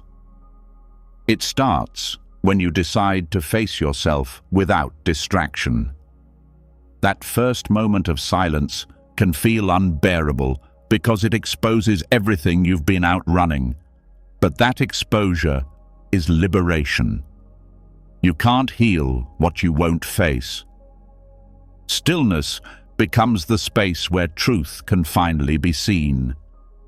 To live still in a restless world is to choose presence over performance. It means stepping off the treadmill of constant proving and remembering that your worth is not measured by output.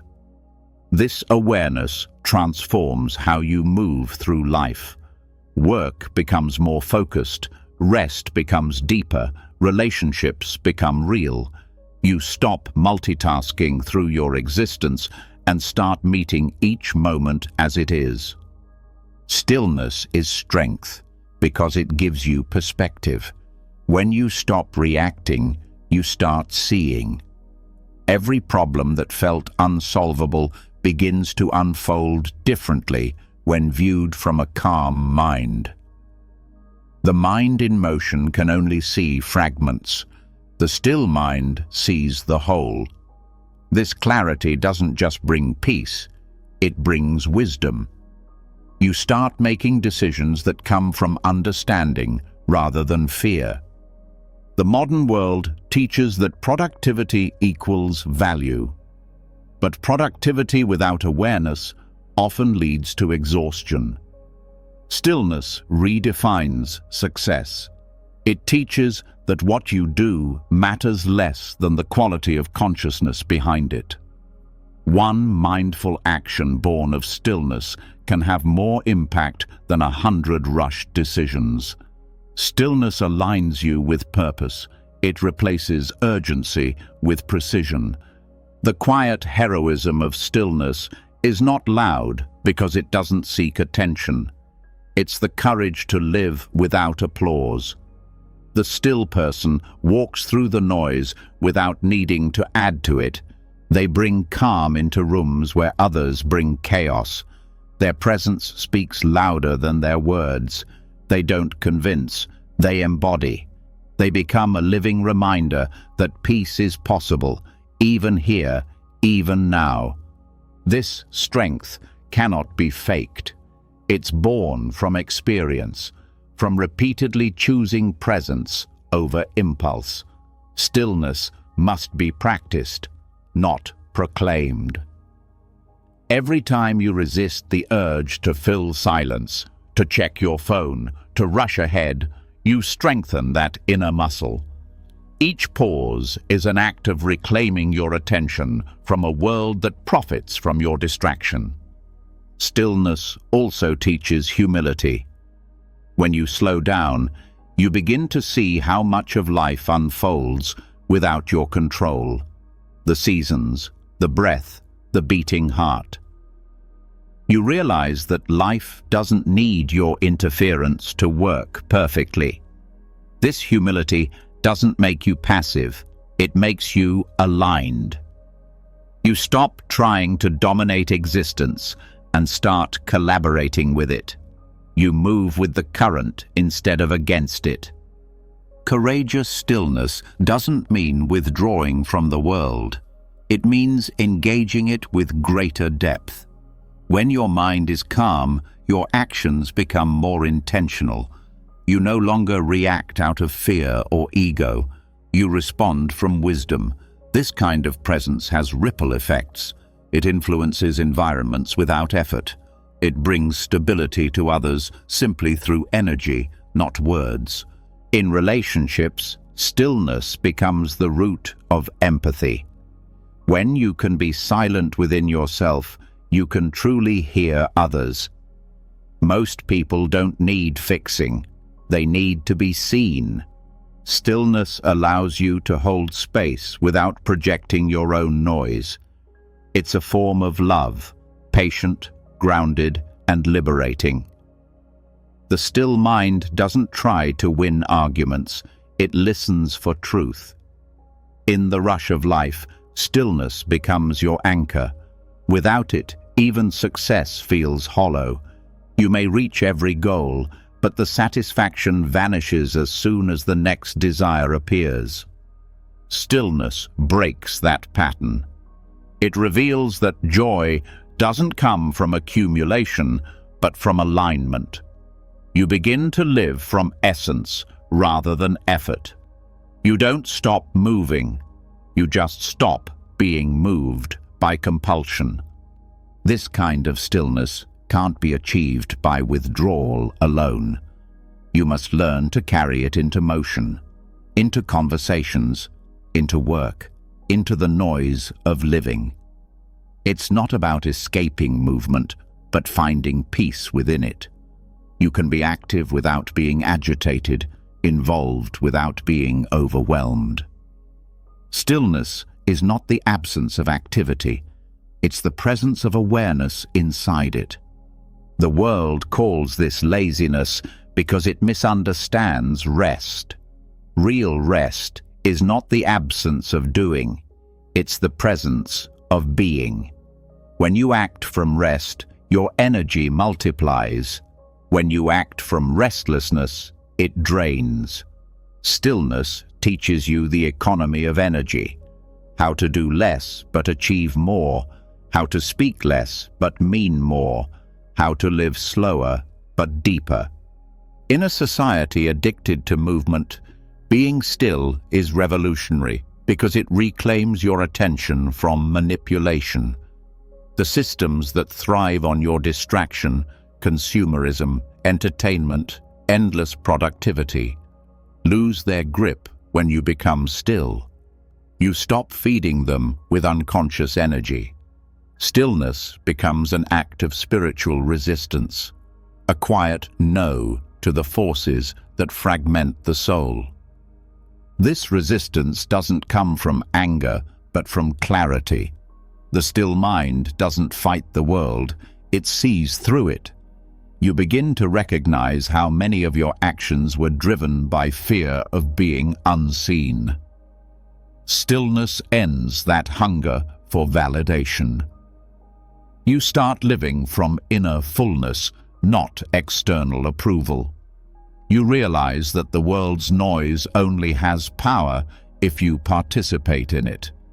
The heroism of stillness lies in its invisibility. No one may notice when you sit quietly, breathe deeply, or choose not to react. But that single act may change your entire day. In those moments, you're rewiring generations of conditioning. You're proving that awareness is stronger than impulse. You're teaching your body, your mind, and the collective consciousness that peace is possible. Over time, stillness becomes your default. The mind no longer runs in panic. It moves like a calm river, flowing but grounded. You begin to trust life again. You stop clinging to outcomes because you see that everything unfolds in its own time. Patience replaces anxiety. Presence replaces pressure. This is the quiet revolution happening within you. Even your perception of time begins to shift. When you are still, time feels generous. A single hour expands because you are fully there for it. When you are restless, even a full day feels insufficient. Stillness bends time, not by slowing the clock, but by deepening experience. You start to live more fully in less time. The world may continue to move fast, but your awareness becomes untouchable. You can participate in the flow of life without losing your rhythm. You begin to sense a harmony between movement and stillness, activity and awareness. A dance that no longer exhausts you, but nourishes you. The Buddha often spoke of the unmoving mind. It's not a mind that refuses to engage, but one that moves without agitation, speaks without noise, and acts without losing awareness. That is the mind of stillness, a mind that sees clearly, acts wisely, and rests deeply. When you reach this understanding, you no longer see stillness as an escape from the world, but as the world's hidden pulse. Every motion, every sound, every event arises from stillness and returns to it. You start to live in rhythm with that truth. Even in noise, you feel silence. Even in movement, you feel rest. This is the quiet heroism of stillness, not the loud victory of doing, but the silent strength of being. It takes courage to slow down when the world runs blind, to remain kind when noise provokes, to rest in awareness when distraction tempts. Yet each act of stillness is a victory, not over the world, but within it. The more you live from this awareness, the more you understand that stillness isn't the end of movement. It's the source of it.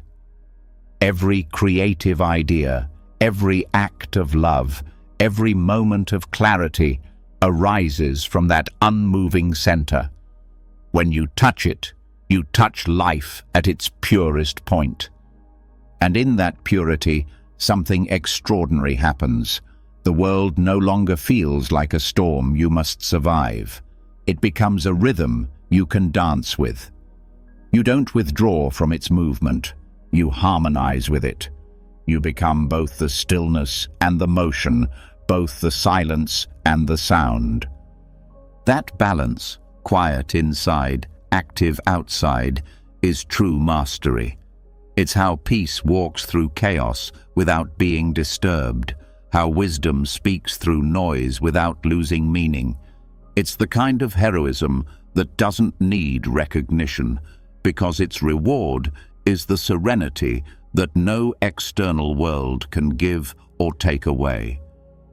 In a culture obsessed with motion, you become the reminder of stillness, the steady flame in the wind. You live not above the world, but fully within it, anchored in awareness, radiant in presence. That is the quiet power of stillness, the courage to simply be when everyone else forgets how. When you begin to understand the quiet heroism of stillness, something changes in how you see your entire journey. You start to realize that all the movement, all the striving, all the outer searching was never really leading anywhere new. What you were seeking, peace, meaning, clarity, was not in another place, another achievement, or another person. It was within the very awareness that was doing the seeking. The next step on this path is not outward, but inward. A journey that requires no distance, only depth. This is the inner pilgrimage, the sacred travel into the heart of your own consciousness, where every answer you've been chasing already lives. The world teaches us to travel far and wide to find meaning. We go to temples, mountaintops, teachers, retreats, searching for something that feels real. But the truest pilgrimage doesn't begin with a ticket or a destination. It begins with a turning. It happens in the instant you stop reaching outward and begin to look within. The greatest distance you will ever cross is not between countries or continents. It's the journey from the mind to the heart, from the surface of life to the depth of being. This journey inward is not a rejection of the outer world. It's a remembrance that every experience, every joy, sorrow, and discovery was always unfolding inside the field of your awareness. You were never moving through the world was moving through you. Every sound, every face, every sunset appeared within consciousness, like reflections in a still pond. Once you see this, the search for meaning outside begins to dissolve. The outer world becomes a mirror rather than a destination. To travel inward means to sit still long enough to face what you've been avoiding, the thoughts, emotions, and memories that swirl beneath the surface of constant activity. This is why so many people resist it. It's easier to move than to meet yourself. It's easier to run than to sit in silence with your own mind. But true courage lies not in climbing mountains, but in descending into the inner landscape of your being and staying there until it reveals its truth. Awareness, when turned inward, begins to reveal layers. The first layer is thought, the voice that comments on everything, that plans and remembers, that argues and explains. Most people mistake this voice for the self. But when you watch it closely, you notice it's just noise passing through consciousness. Beneath thought lies emotion, the unspoken energy that gives color to your experiences. Beneath emotion lies sensation, the raw, wordless pulse of life in your body.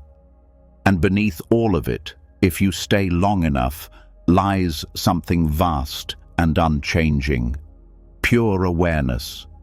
That is where the pilgrimage ends, because it's where it began. When you touch that space of pure awareness, you discover something astonishing. You've never truly moved. You were never lost. All the searching, the growing, the learning, it all happened within the same still field of consciousness. You are not traveling toward awareness. You are traveling as awareness. The pilgrimage is not about reaching enlightenment. It's about realizing you were never apart from it. Every outer journey in life is a reflection of this inner journey. When you travel to new places, you're not expanding your geography. You're expanding your perception. When you meet new people, you're not discovering new souls. You're discovering new reflections of yourself. Every encounter is the universe introducing you to another version of your own consciousness. The wise realize this early and begin to walk through life differently, not as seekers, but as explorers of the infinite within. This inward movement doesn't require withdrawal from the world. You can travel inward while walking through a crowded city, while listening to music, while speaking to a friend. The key is awareness, noticing not just what you experience, but the presence that experiences it. Awareness is the true traveler.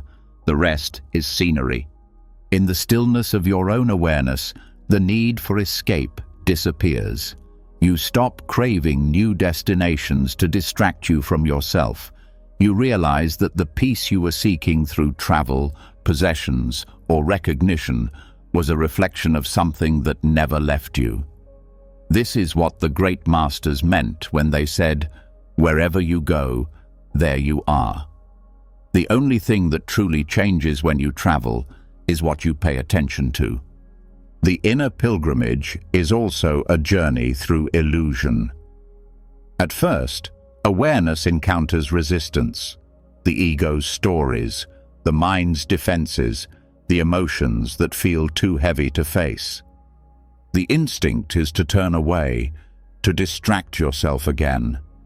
But if you stay, if you keep breathing and watching, those barriers begin to dissolve. The walls you thought were protecting you were actually hiding you from your own light. As they fall, the path opens wider. The deeper you travel inward, the more you realize that awareness doesn't belong to you. You belong to it. You are not a person having awareness. You are awareness having the experience of being a person. This shift changes everything. It dissolves fear, because fear depends on the illusion of separation. It dissolves loneliness, because you see that awareness connects all beings. It dissolves pride, because you understand that awareness is not yours. It is life itself looking through your eyes. This is why meditation is often called coming home. It's not about creating peace or forcing silence. It's about returning to the awareness that was never disturbed in the first place. Every moment you spend resting in that awareness is a moment of arrival. You don't need to go anywhere to find it. You only need to stop leaving. As you deepen in this understanding, even outer travel takes on a new meaning. When you walk through a forest, you begin to feel that the trees are not separate from you. When you hear the sound of rain, you realize it's falling inside consciousness. The whole world becomes sacred because you no longer see it as outside yourself. The boundaries between observer and observed blur until there's only one seamless field of awareness experiencing itself in infinite forms. This awareness brings a new kind of freedom. You stop seeking experiences for fulfillment. You begin to enjoy them for what they are, expressions of life's endless creativity. You can appreciate beauty without needing to possess it. You can face pain without needing to escape it. The heart opens wider because it no longer fears change. Everything becomes part of the same journey, the movement of awareness, exploring itself. The inner pilgrimage also teaches patience. The path inward doesn't unfold all at once. Some days it feels effortless. Awareness expands naturally. Peace flows easily. Other days, the mind feels noisy again, the body restless, the heart heavy. But even those days are part of the journey. The obstacles are not detours, they are lessons. Each challenge reveals where awareness is still entangled in attachment or resistance. Seeing that clearly is progress, even when it feels like stillness. One of the most beautiful qualities of this inward journey is its humility. The deeper you go, the more you realize how vast awareness truly is. The mind, once obsessed with answers, begins to bow to mystery. You stop needing to define truth and start living it. This humility brings peace, not the peace of knowing everything, but the peace of trusting what cannot be known. The inner pilgrimage also transforms your relationship with time. When awareness deepens, you start to feel that all moments exist within the same timeless presence. Past and future lose their grip. You begin to sense that everything you've ever sought, love, safety, joy, was never in another time. It was in another depth of now. That depth is always available, but it can only be entered through stillness. This awareness changes how you experience others too. When you look into someone's eyes, you see the same awareness looking back. Every person becomes a reflection of the same essence, expressing itself differently. The boundaries of identity begin to soften. Compassion arises naturally because you recognize that what happens to another affects the same field of being that you are. As this understanding matures, even suffering becomes part of the sacred journey. You no longer ask, "Why is this happening to me?" but, "What is awareness showing me through this?" Pain becomes a teacher, pointing you deeper into the present.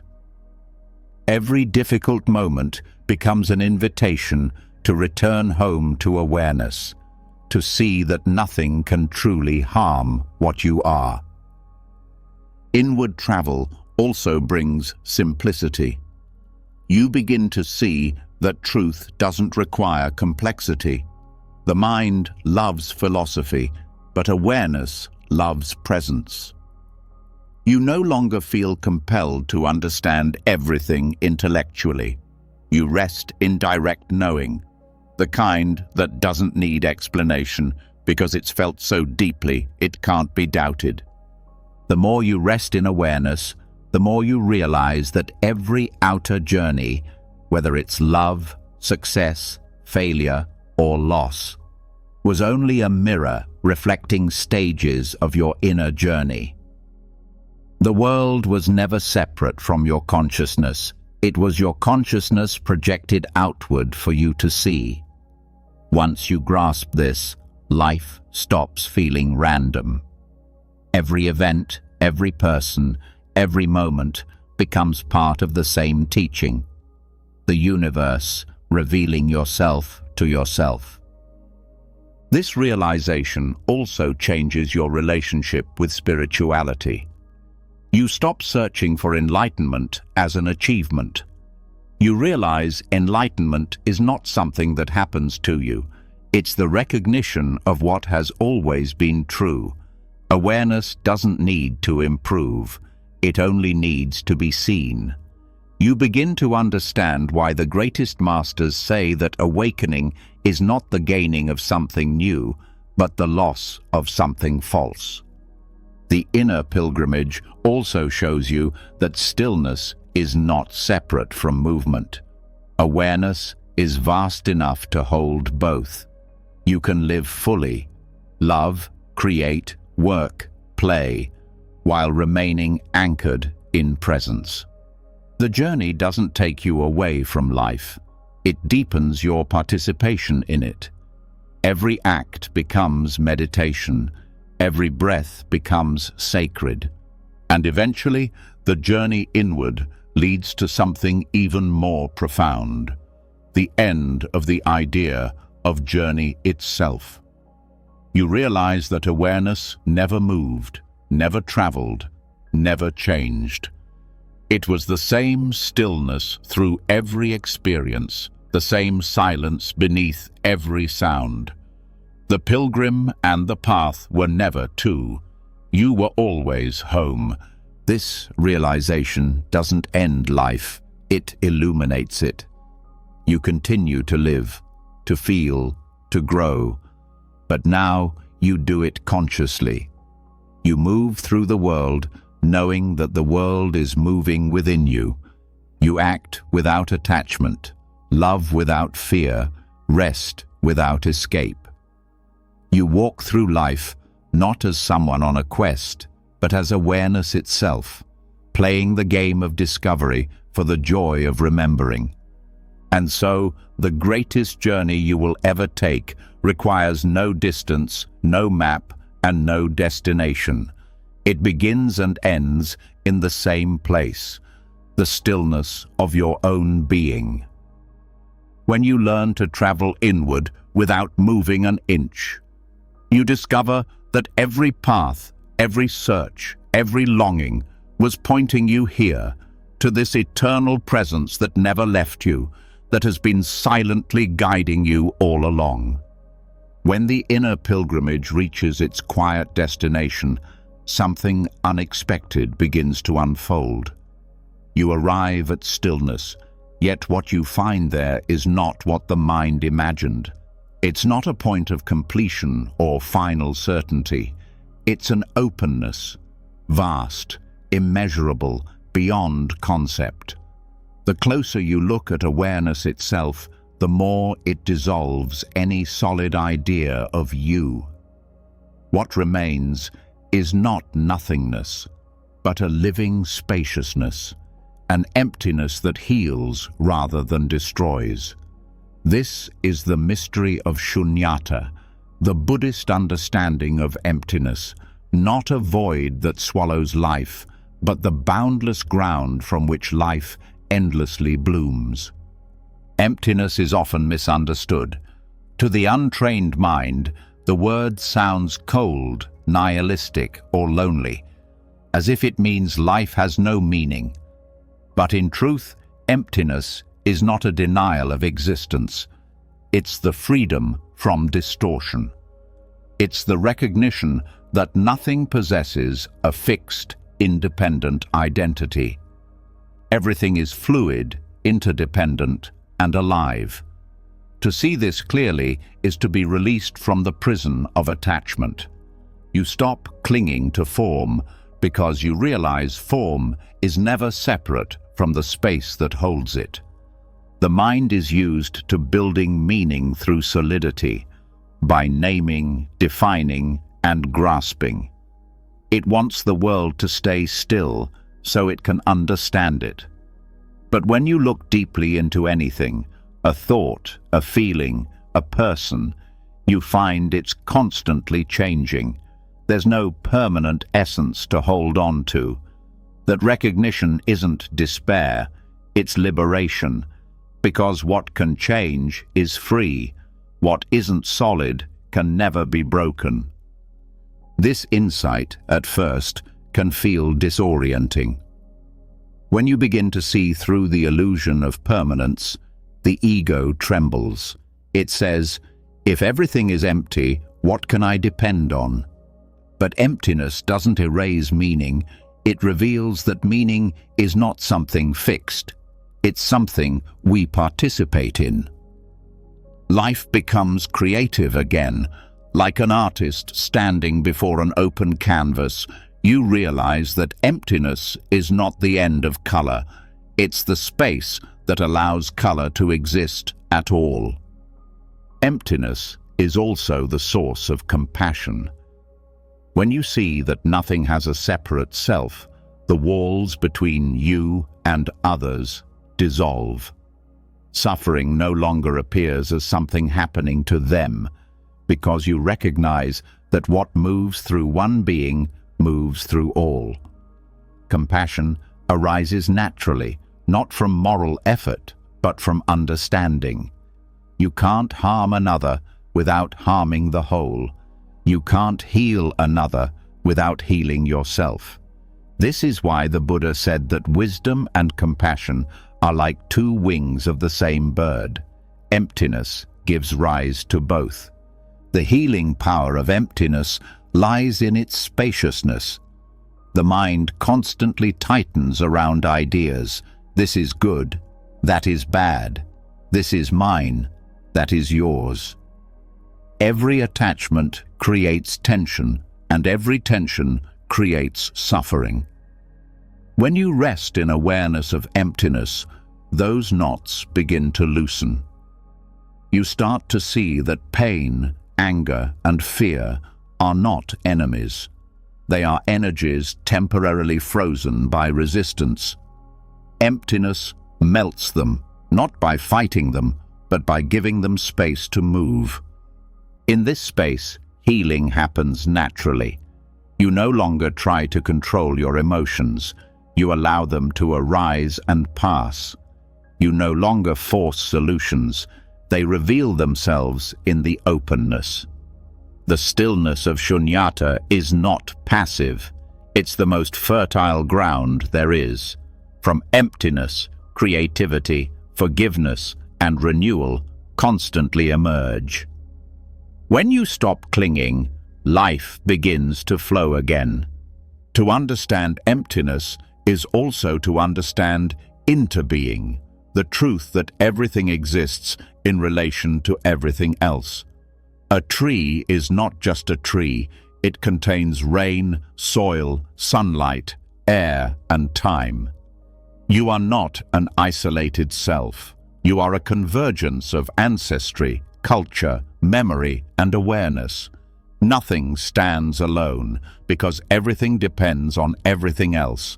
Seeing this interconnection dissolves the illusion of separateness that causes so much fear. You realize that life is not something happening to you. It's happening through you, as you. Shunyata is not a concept to be believed, but a truth to be experienced. You can sense it directly in the spaces between thoughts, in the stillness between breaths, in the pause between one sound and the next, that space is awareness itself, infinite, formless, but alive. When you rest in it, your identity becomes porous.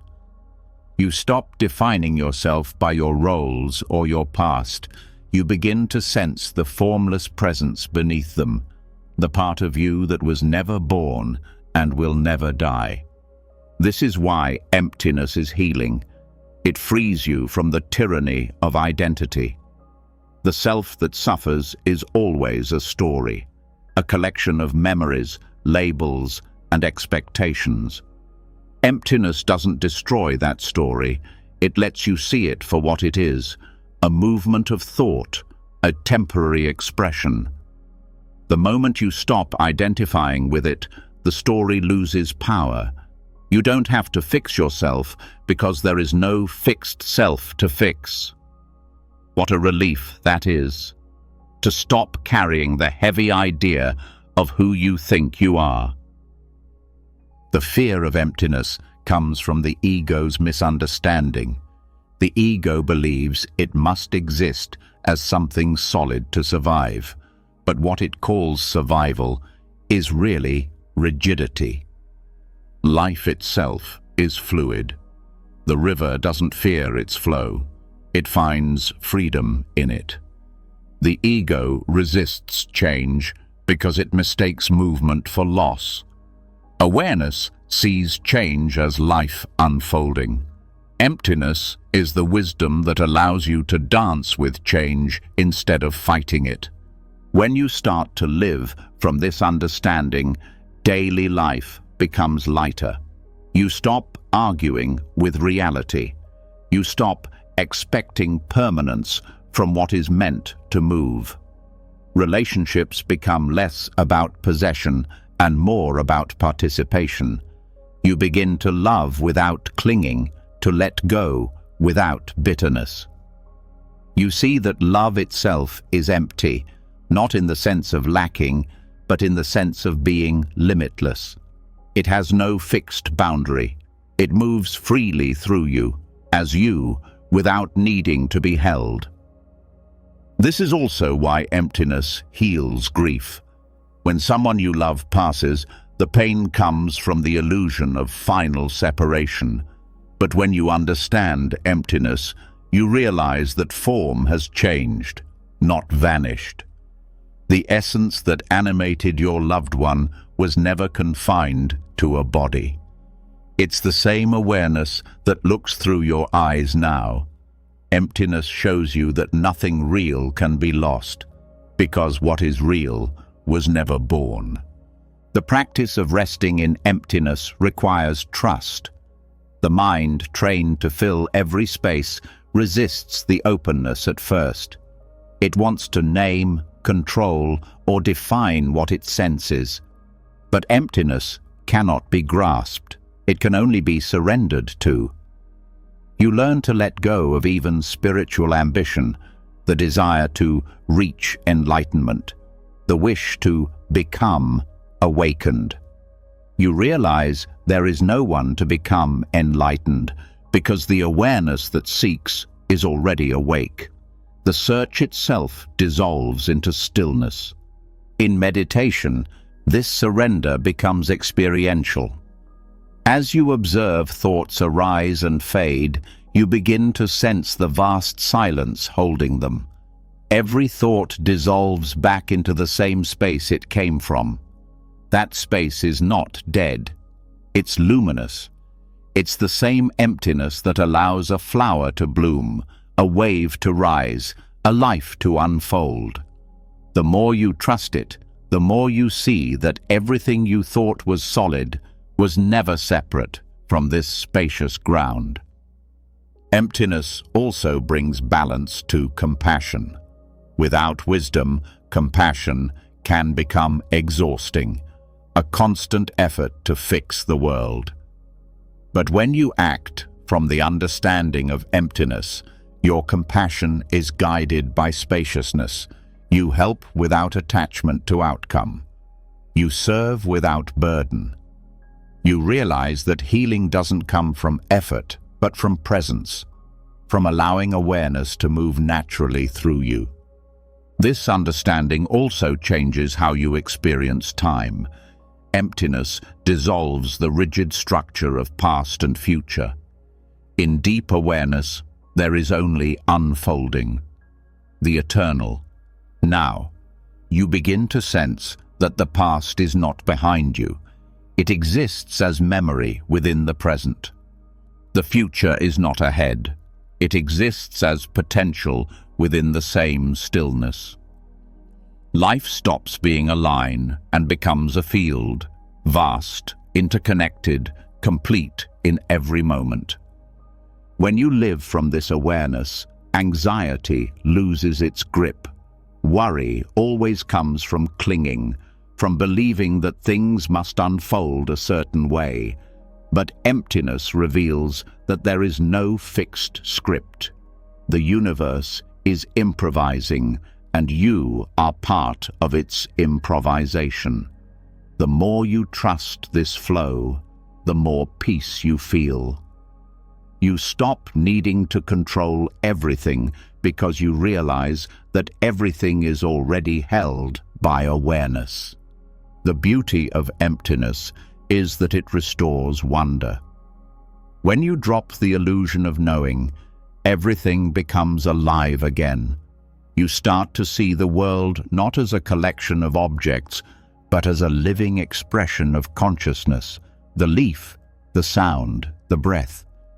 Each is an event in the dance of emptiness. There is no center and no edge. Awareness flows freely, and in that flow, awe returns. This understanding doesn't make you detached from life. It makes you intimate with it. You see the sacredness in impermanence. You see that the beauty of a moment lies precisely in its passing. Nothing needs to be permanent to be precious. Emptiness transforms how you love, how you grieve, how you live, not by giving you something new, but by showing you what has always been free.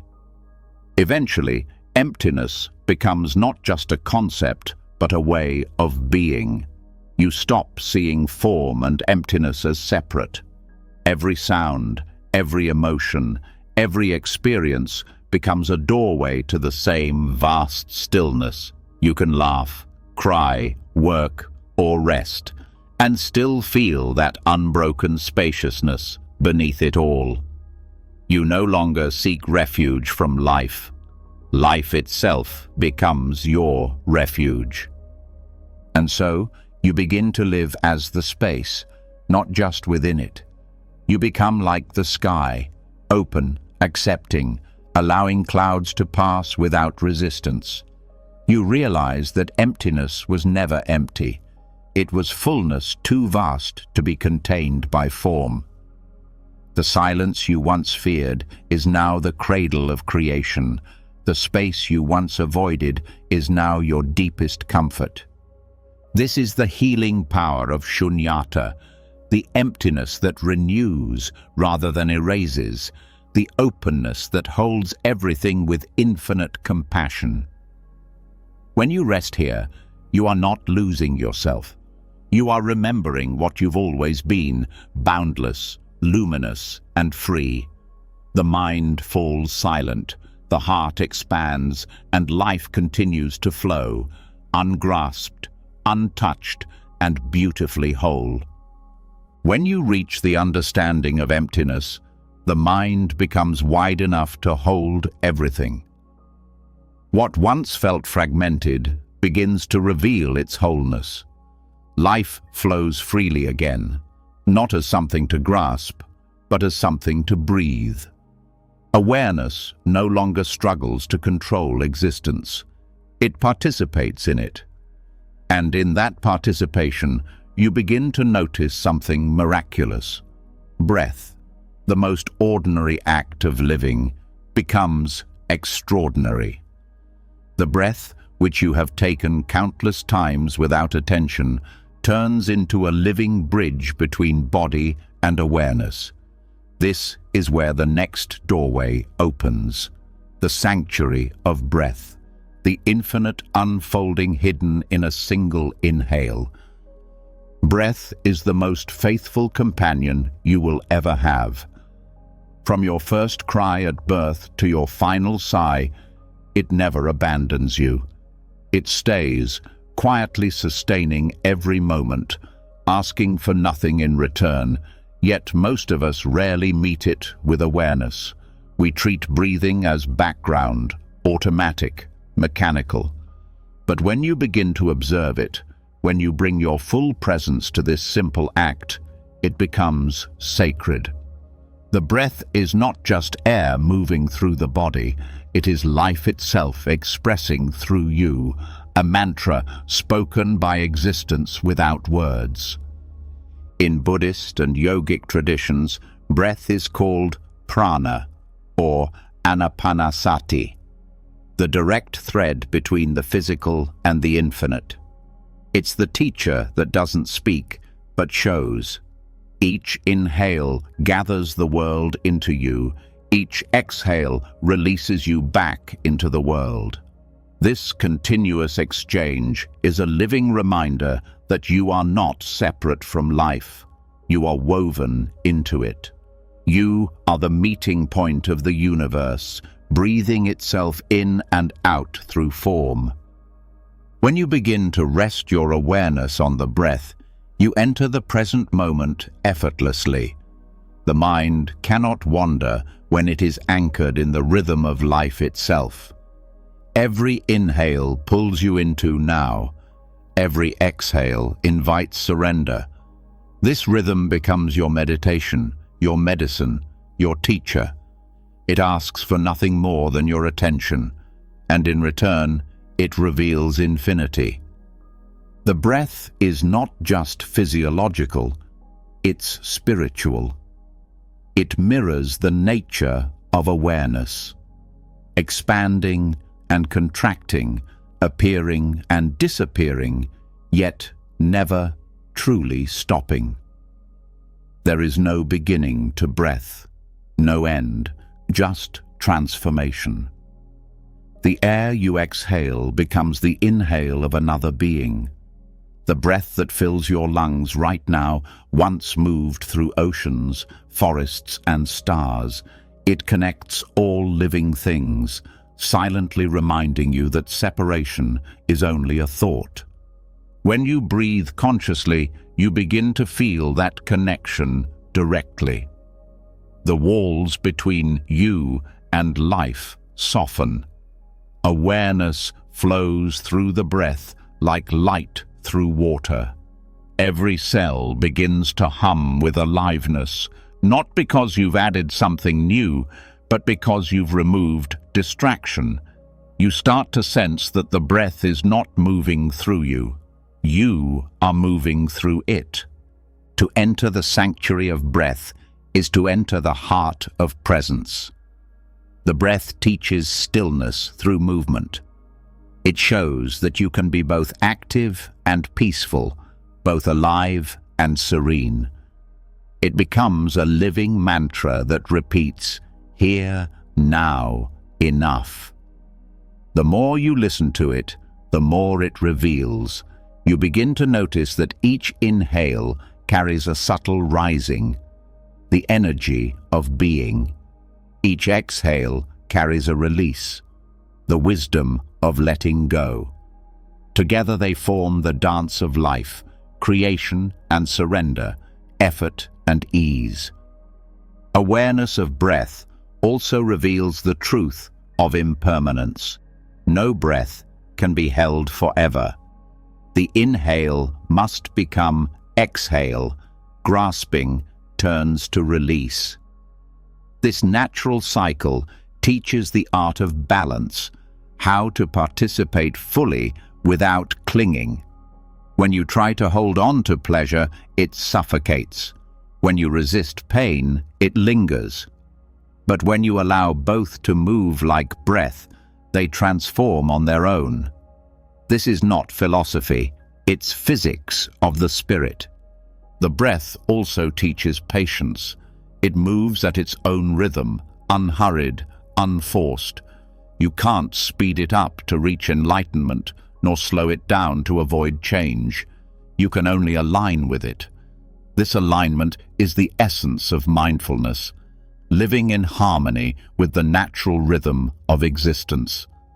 When your actions follow the pace of breath, life becomes balanced. You stop rushing toward the future or dragging the past behind you. You start living from the calm pulse of now. The sanctuary of breath becomes even more profound when you notice the space between breaths, that brief pause after exhalation, before inhalation begins again. In that pause lies eternity. It's the same stillness you discovered beneath thoughts, beneath sound, beneath suffering. The breath reveals it in real time, in every moment. You begin to see that silence is not something far away. It's woven between your own breaths, waiting to be noticed. When awareness deepens, even the act of breathing becomes transparent. You no longer feel, "I am breathing." Instead, you sense, breath is happening.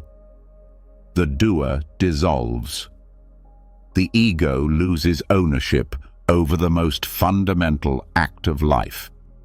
You begin to experience what the sages call effortless being, where existence breathes itself through you. That realization is both humbling and freeing. You see that you were never in control, yet life never stopped supporting you. Breathing consciously also refines perception. When the breath slows, the mind slows with it. The nervous system begins to calm. Emotions become clearer, thoughts less chaotic. You start to sense subtleties that were once hidden. The softness of air touching the skin, the quiet pulse of the heart, the gentle rhythm of awareness itself. The breath becomes a teacher of sensitivity, a reminder that truth reveals itself in simplicity, not in noise. Through the breath, the body and awareness reunite. So often, the mind drifts far from the body, trapped in worries, replaying the past, rehearsing the future. The breath is the bridge that calls the mind home. Each conscious inhale says, "Come back."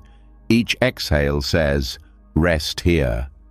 The more often you cross this bridge, the less lost you feel. The sense of fragmentation begins to dissolve. You realize you don't have to fix yourself, you only have to return. The healing power of breath is not metaphorical. It's literal. When you breathe deeply and consciously, your body begins to regulate itself. Stress hormones subside, the heart slows, and the mind clears. But beyond physiology, the breath also heals energetically. Every conscious exhale releases emotional residue, the tension, regret, or fear stored in the body. Each inhale fills the space left behind with vitality and lightness. The more you breathe with awareness, the more life begins to circulate freely through you. In ancient teachings, the breath is often called the thread of life. It connects the invisible and the visible, the infinite and the finite. To lose awareness of breath is to become entangled in illusion. To return to it is to return to the truth of being, that you are not separate from existence, but one with it. Breath becomes prayer, not the kind made of words, but of presence. As you live in deeper awareness of breath, even movement becomes meditation. Walking, speaking, working, all become extensions of the same rhythm. You move not as a collection of thoughts, but as awareness embodied. The breath turns ordinary moments into sacred rituals. Cooking becomes an offering. Listening becomes devotion. Rest becomes union. The sanctuary of breath is also the sanctuary of trust. Each inhale happens without your effort. Each exhale follows without your command. This trust is not blind. It's experiential. You realize that life sustains you even when you forget to pay attention. This realization softens the grip of fear. If the breath knows how to continue, perhaps the rest of life does too. You begin to rely not on control, but on flow. The deeper you go into awareness of breath, the more it reveals its mystery. You start to sense that it is not merely oxygen moving in and out. It is consciousness itself, pulsing through form. In meditation, when the breath becomes almost imperceptible, awareness remains, luminous, awake, infinite. The breath has done its work. It has led you back to the formless that breathes through form. Through this realization, the boundaries between body and space begin to dissolve. The breath is no longer something you do, it's something the universe is doing. You begin to sense that the same rhythm animating your lungs moves the tides, stirs the wind, and turns the stars. The personal merges into the cosmic breathing, becomes participation in the universe itself. From this space, gratitude arises naturally. Every inhale feels like a gift, every exhale an offering. Life stops being taken for granted. Even in difficulty, you sense that as long as breath flows, presence is possible. The awareness of this truth fills the simplest moments with reverence. The sanctuary of breath is also the sanctuary of equality. Every living being, no matter their form or status, shares this rhythm. The breath of a child, a bird, a tree, all arise from the same source. When you breathe consciously, you're breathing with the world, not separate from it. Compassion deepens because you recognize that each breath connects you to countless others who are also living, loving, and longing in this shared rhythm. Ultimately, the breath teaches the highest lesson of all: impermanence and renewal. Every inhale begins, every exhale ends. Yet in that ending, there is space for beginning again. Breath reminds you that death and life are not opposites. They are partners in the same cycle. The end of one breath is not loss, it's transition. In that recognition, fear begins to fade and peace takes root.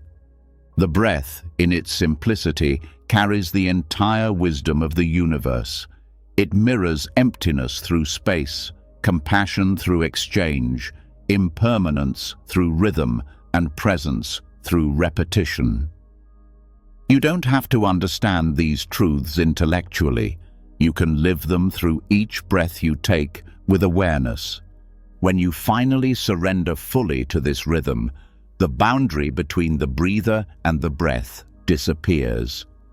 Awareness breathes itself. The sanctuary of breath becomes the sanctuary of being, infinite, intimate, and whole. And in that moment, you realize that the universe has been whispering its mantra through you all along, one inhale at a time. At the end of this journey, everything returns to where it began, within. Every lesson, every breath, every still moment has been pointing toward the same truth, that the peace you search for in the world has always lived quietly inside you, the inner monastery, the silent witness, the refuge beneath restlessness, the sanctuary of self-returning. Each is another doorway leading back to your center. Within you, there is a stillness and a sanctuary that no chaos can touch. It's not hidden in temples, mountains, or philosophies. It's in your breath, in your awareness, in the quiet courage to simply be. When you rest there, life no longer feels like something to control. It becomes something to honor. So, take a moment now. Breathe, soften, and return home to yourself. You don't have to become anything more. You only have to remember what has never left you. If this message resonated with you, share your reflection in the comments. What part of these teachings spoke most deeply to you today? Your insight might be the light someone else needs. And if you'd like to keep walking this path of awareness together, don't forget to subscribe and ring the bell, because every week we return here to stillness, to wisdom, and to the sanctuary within.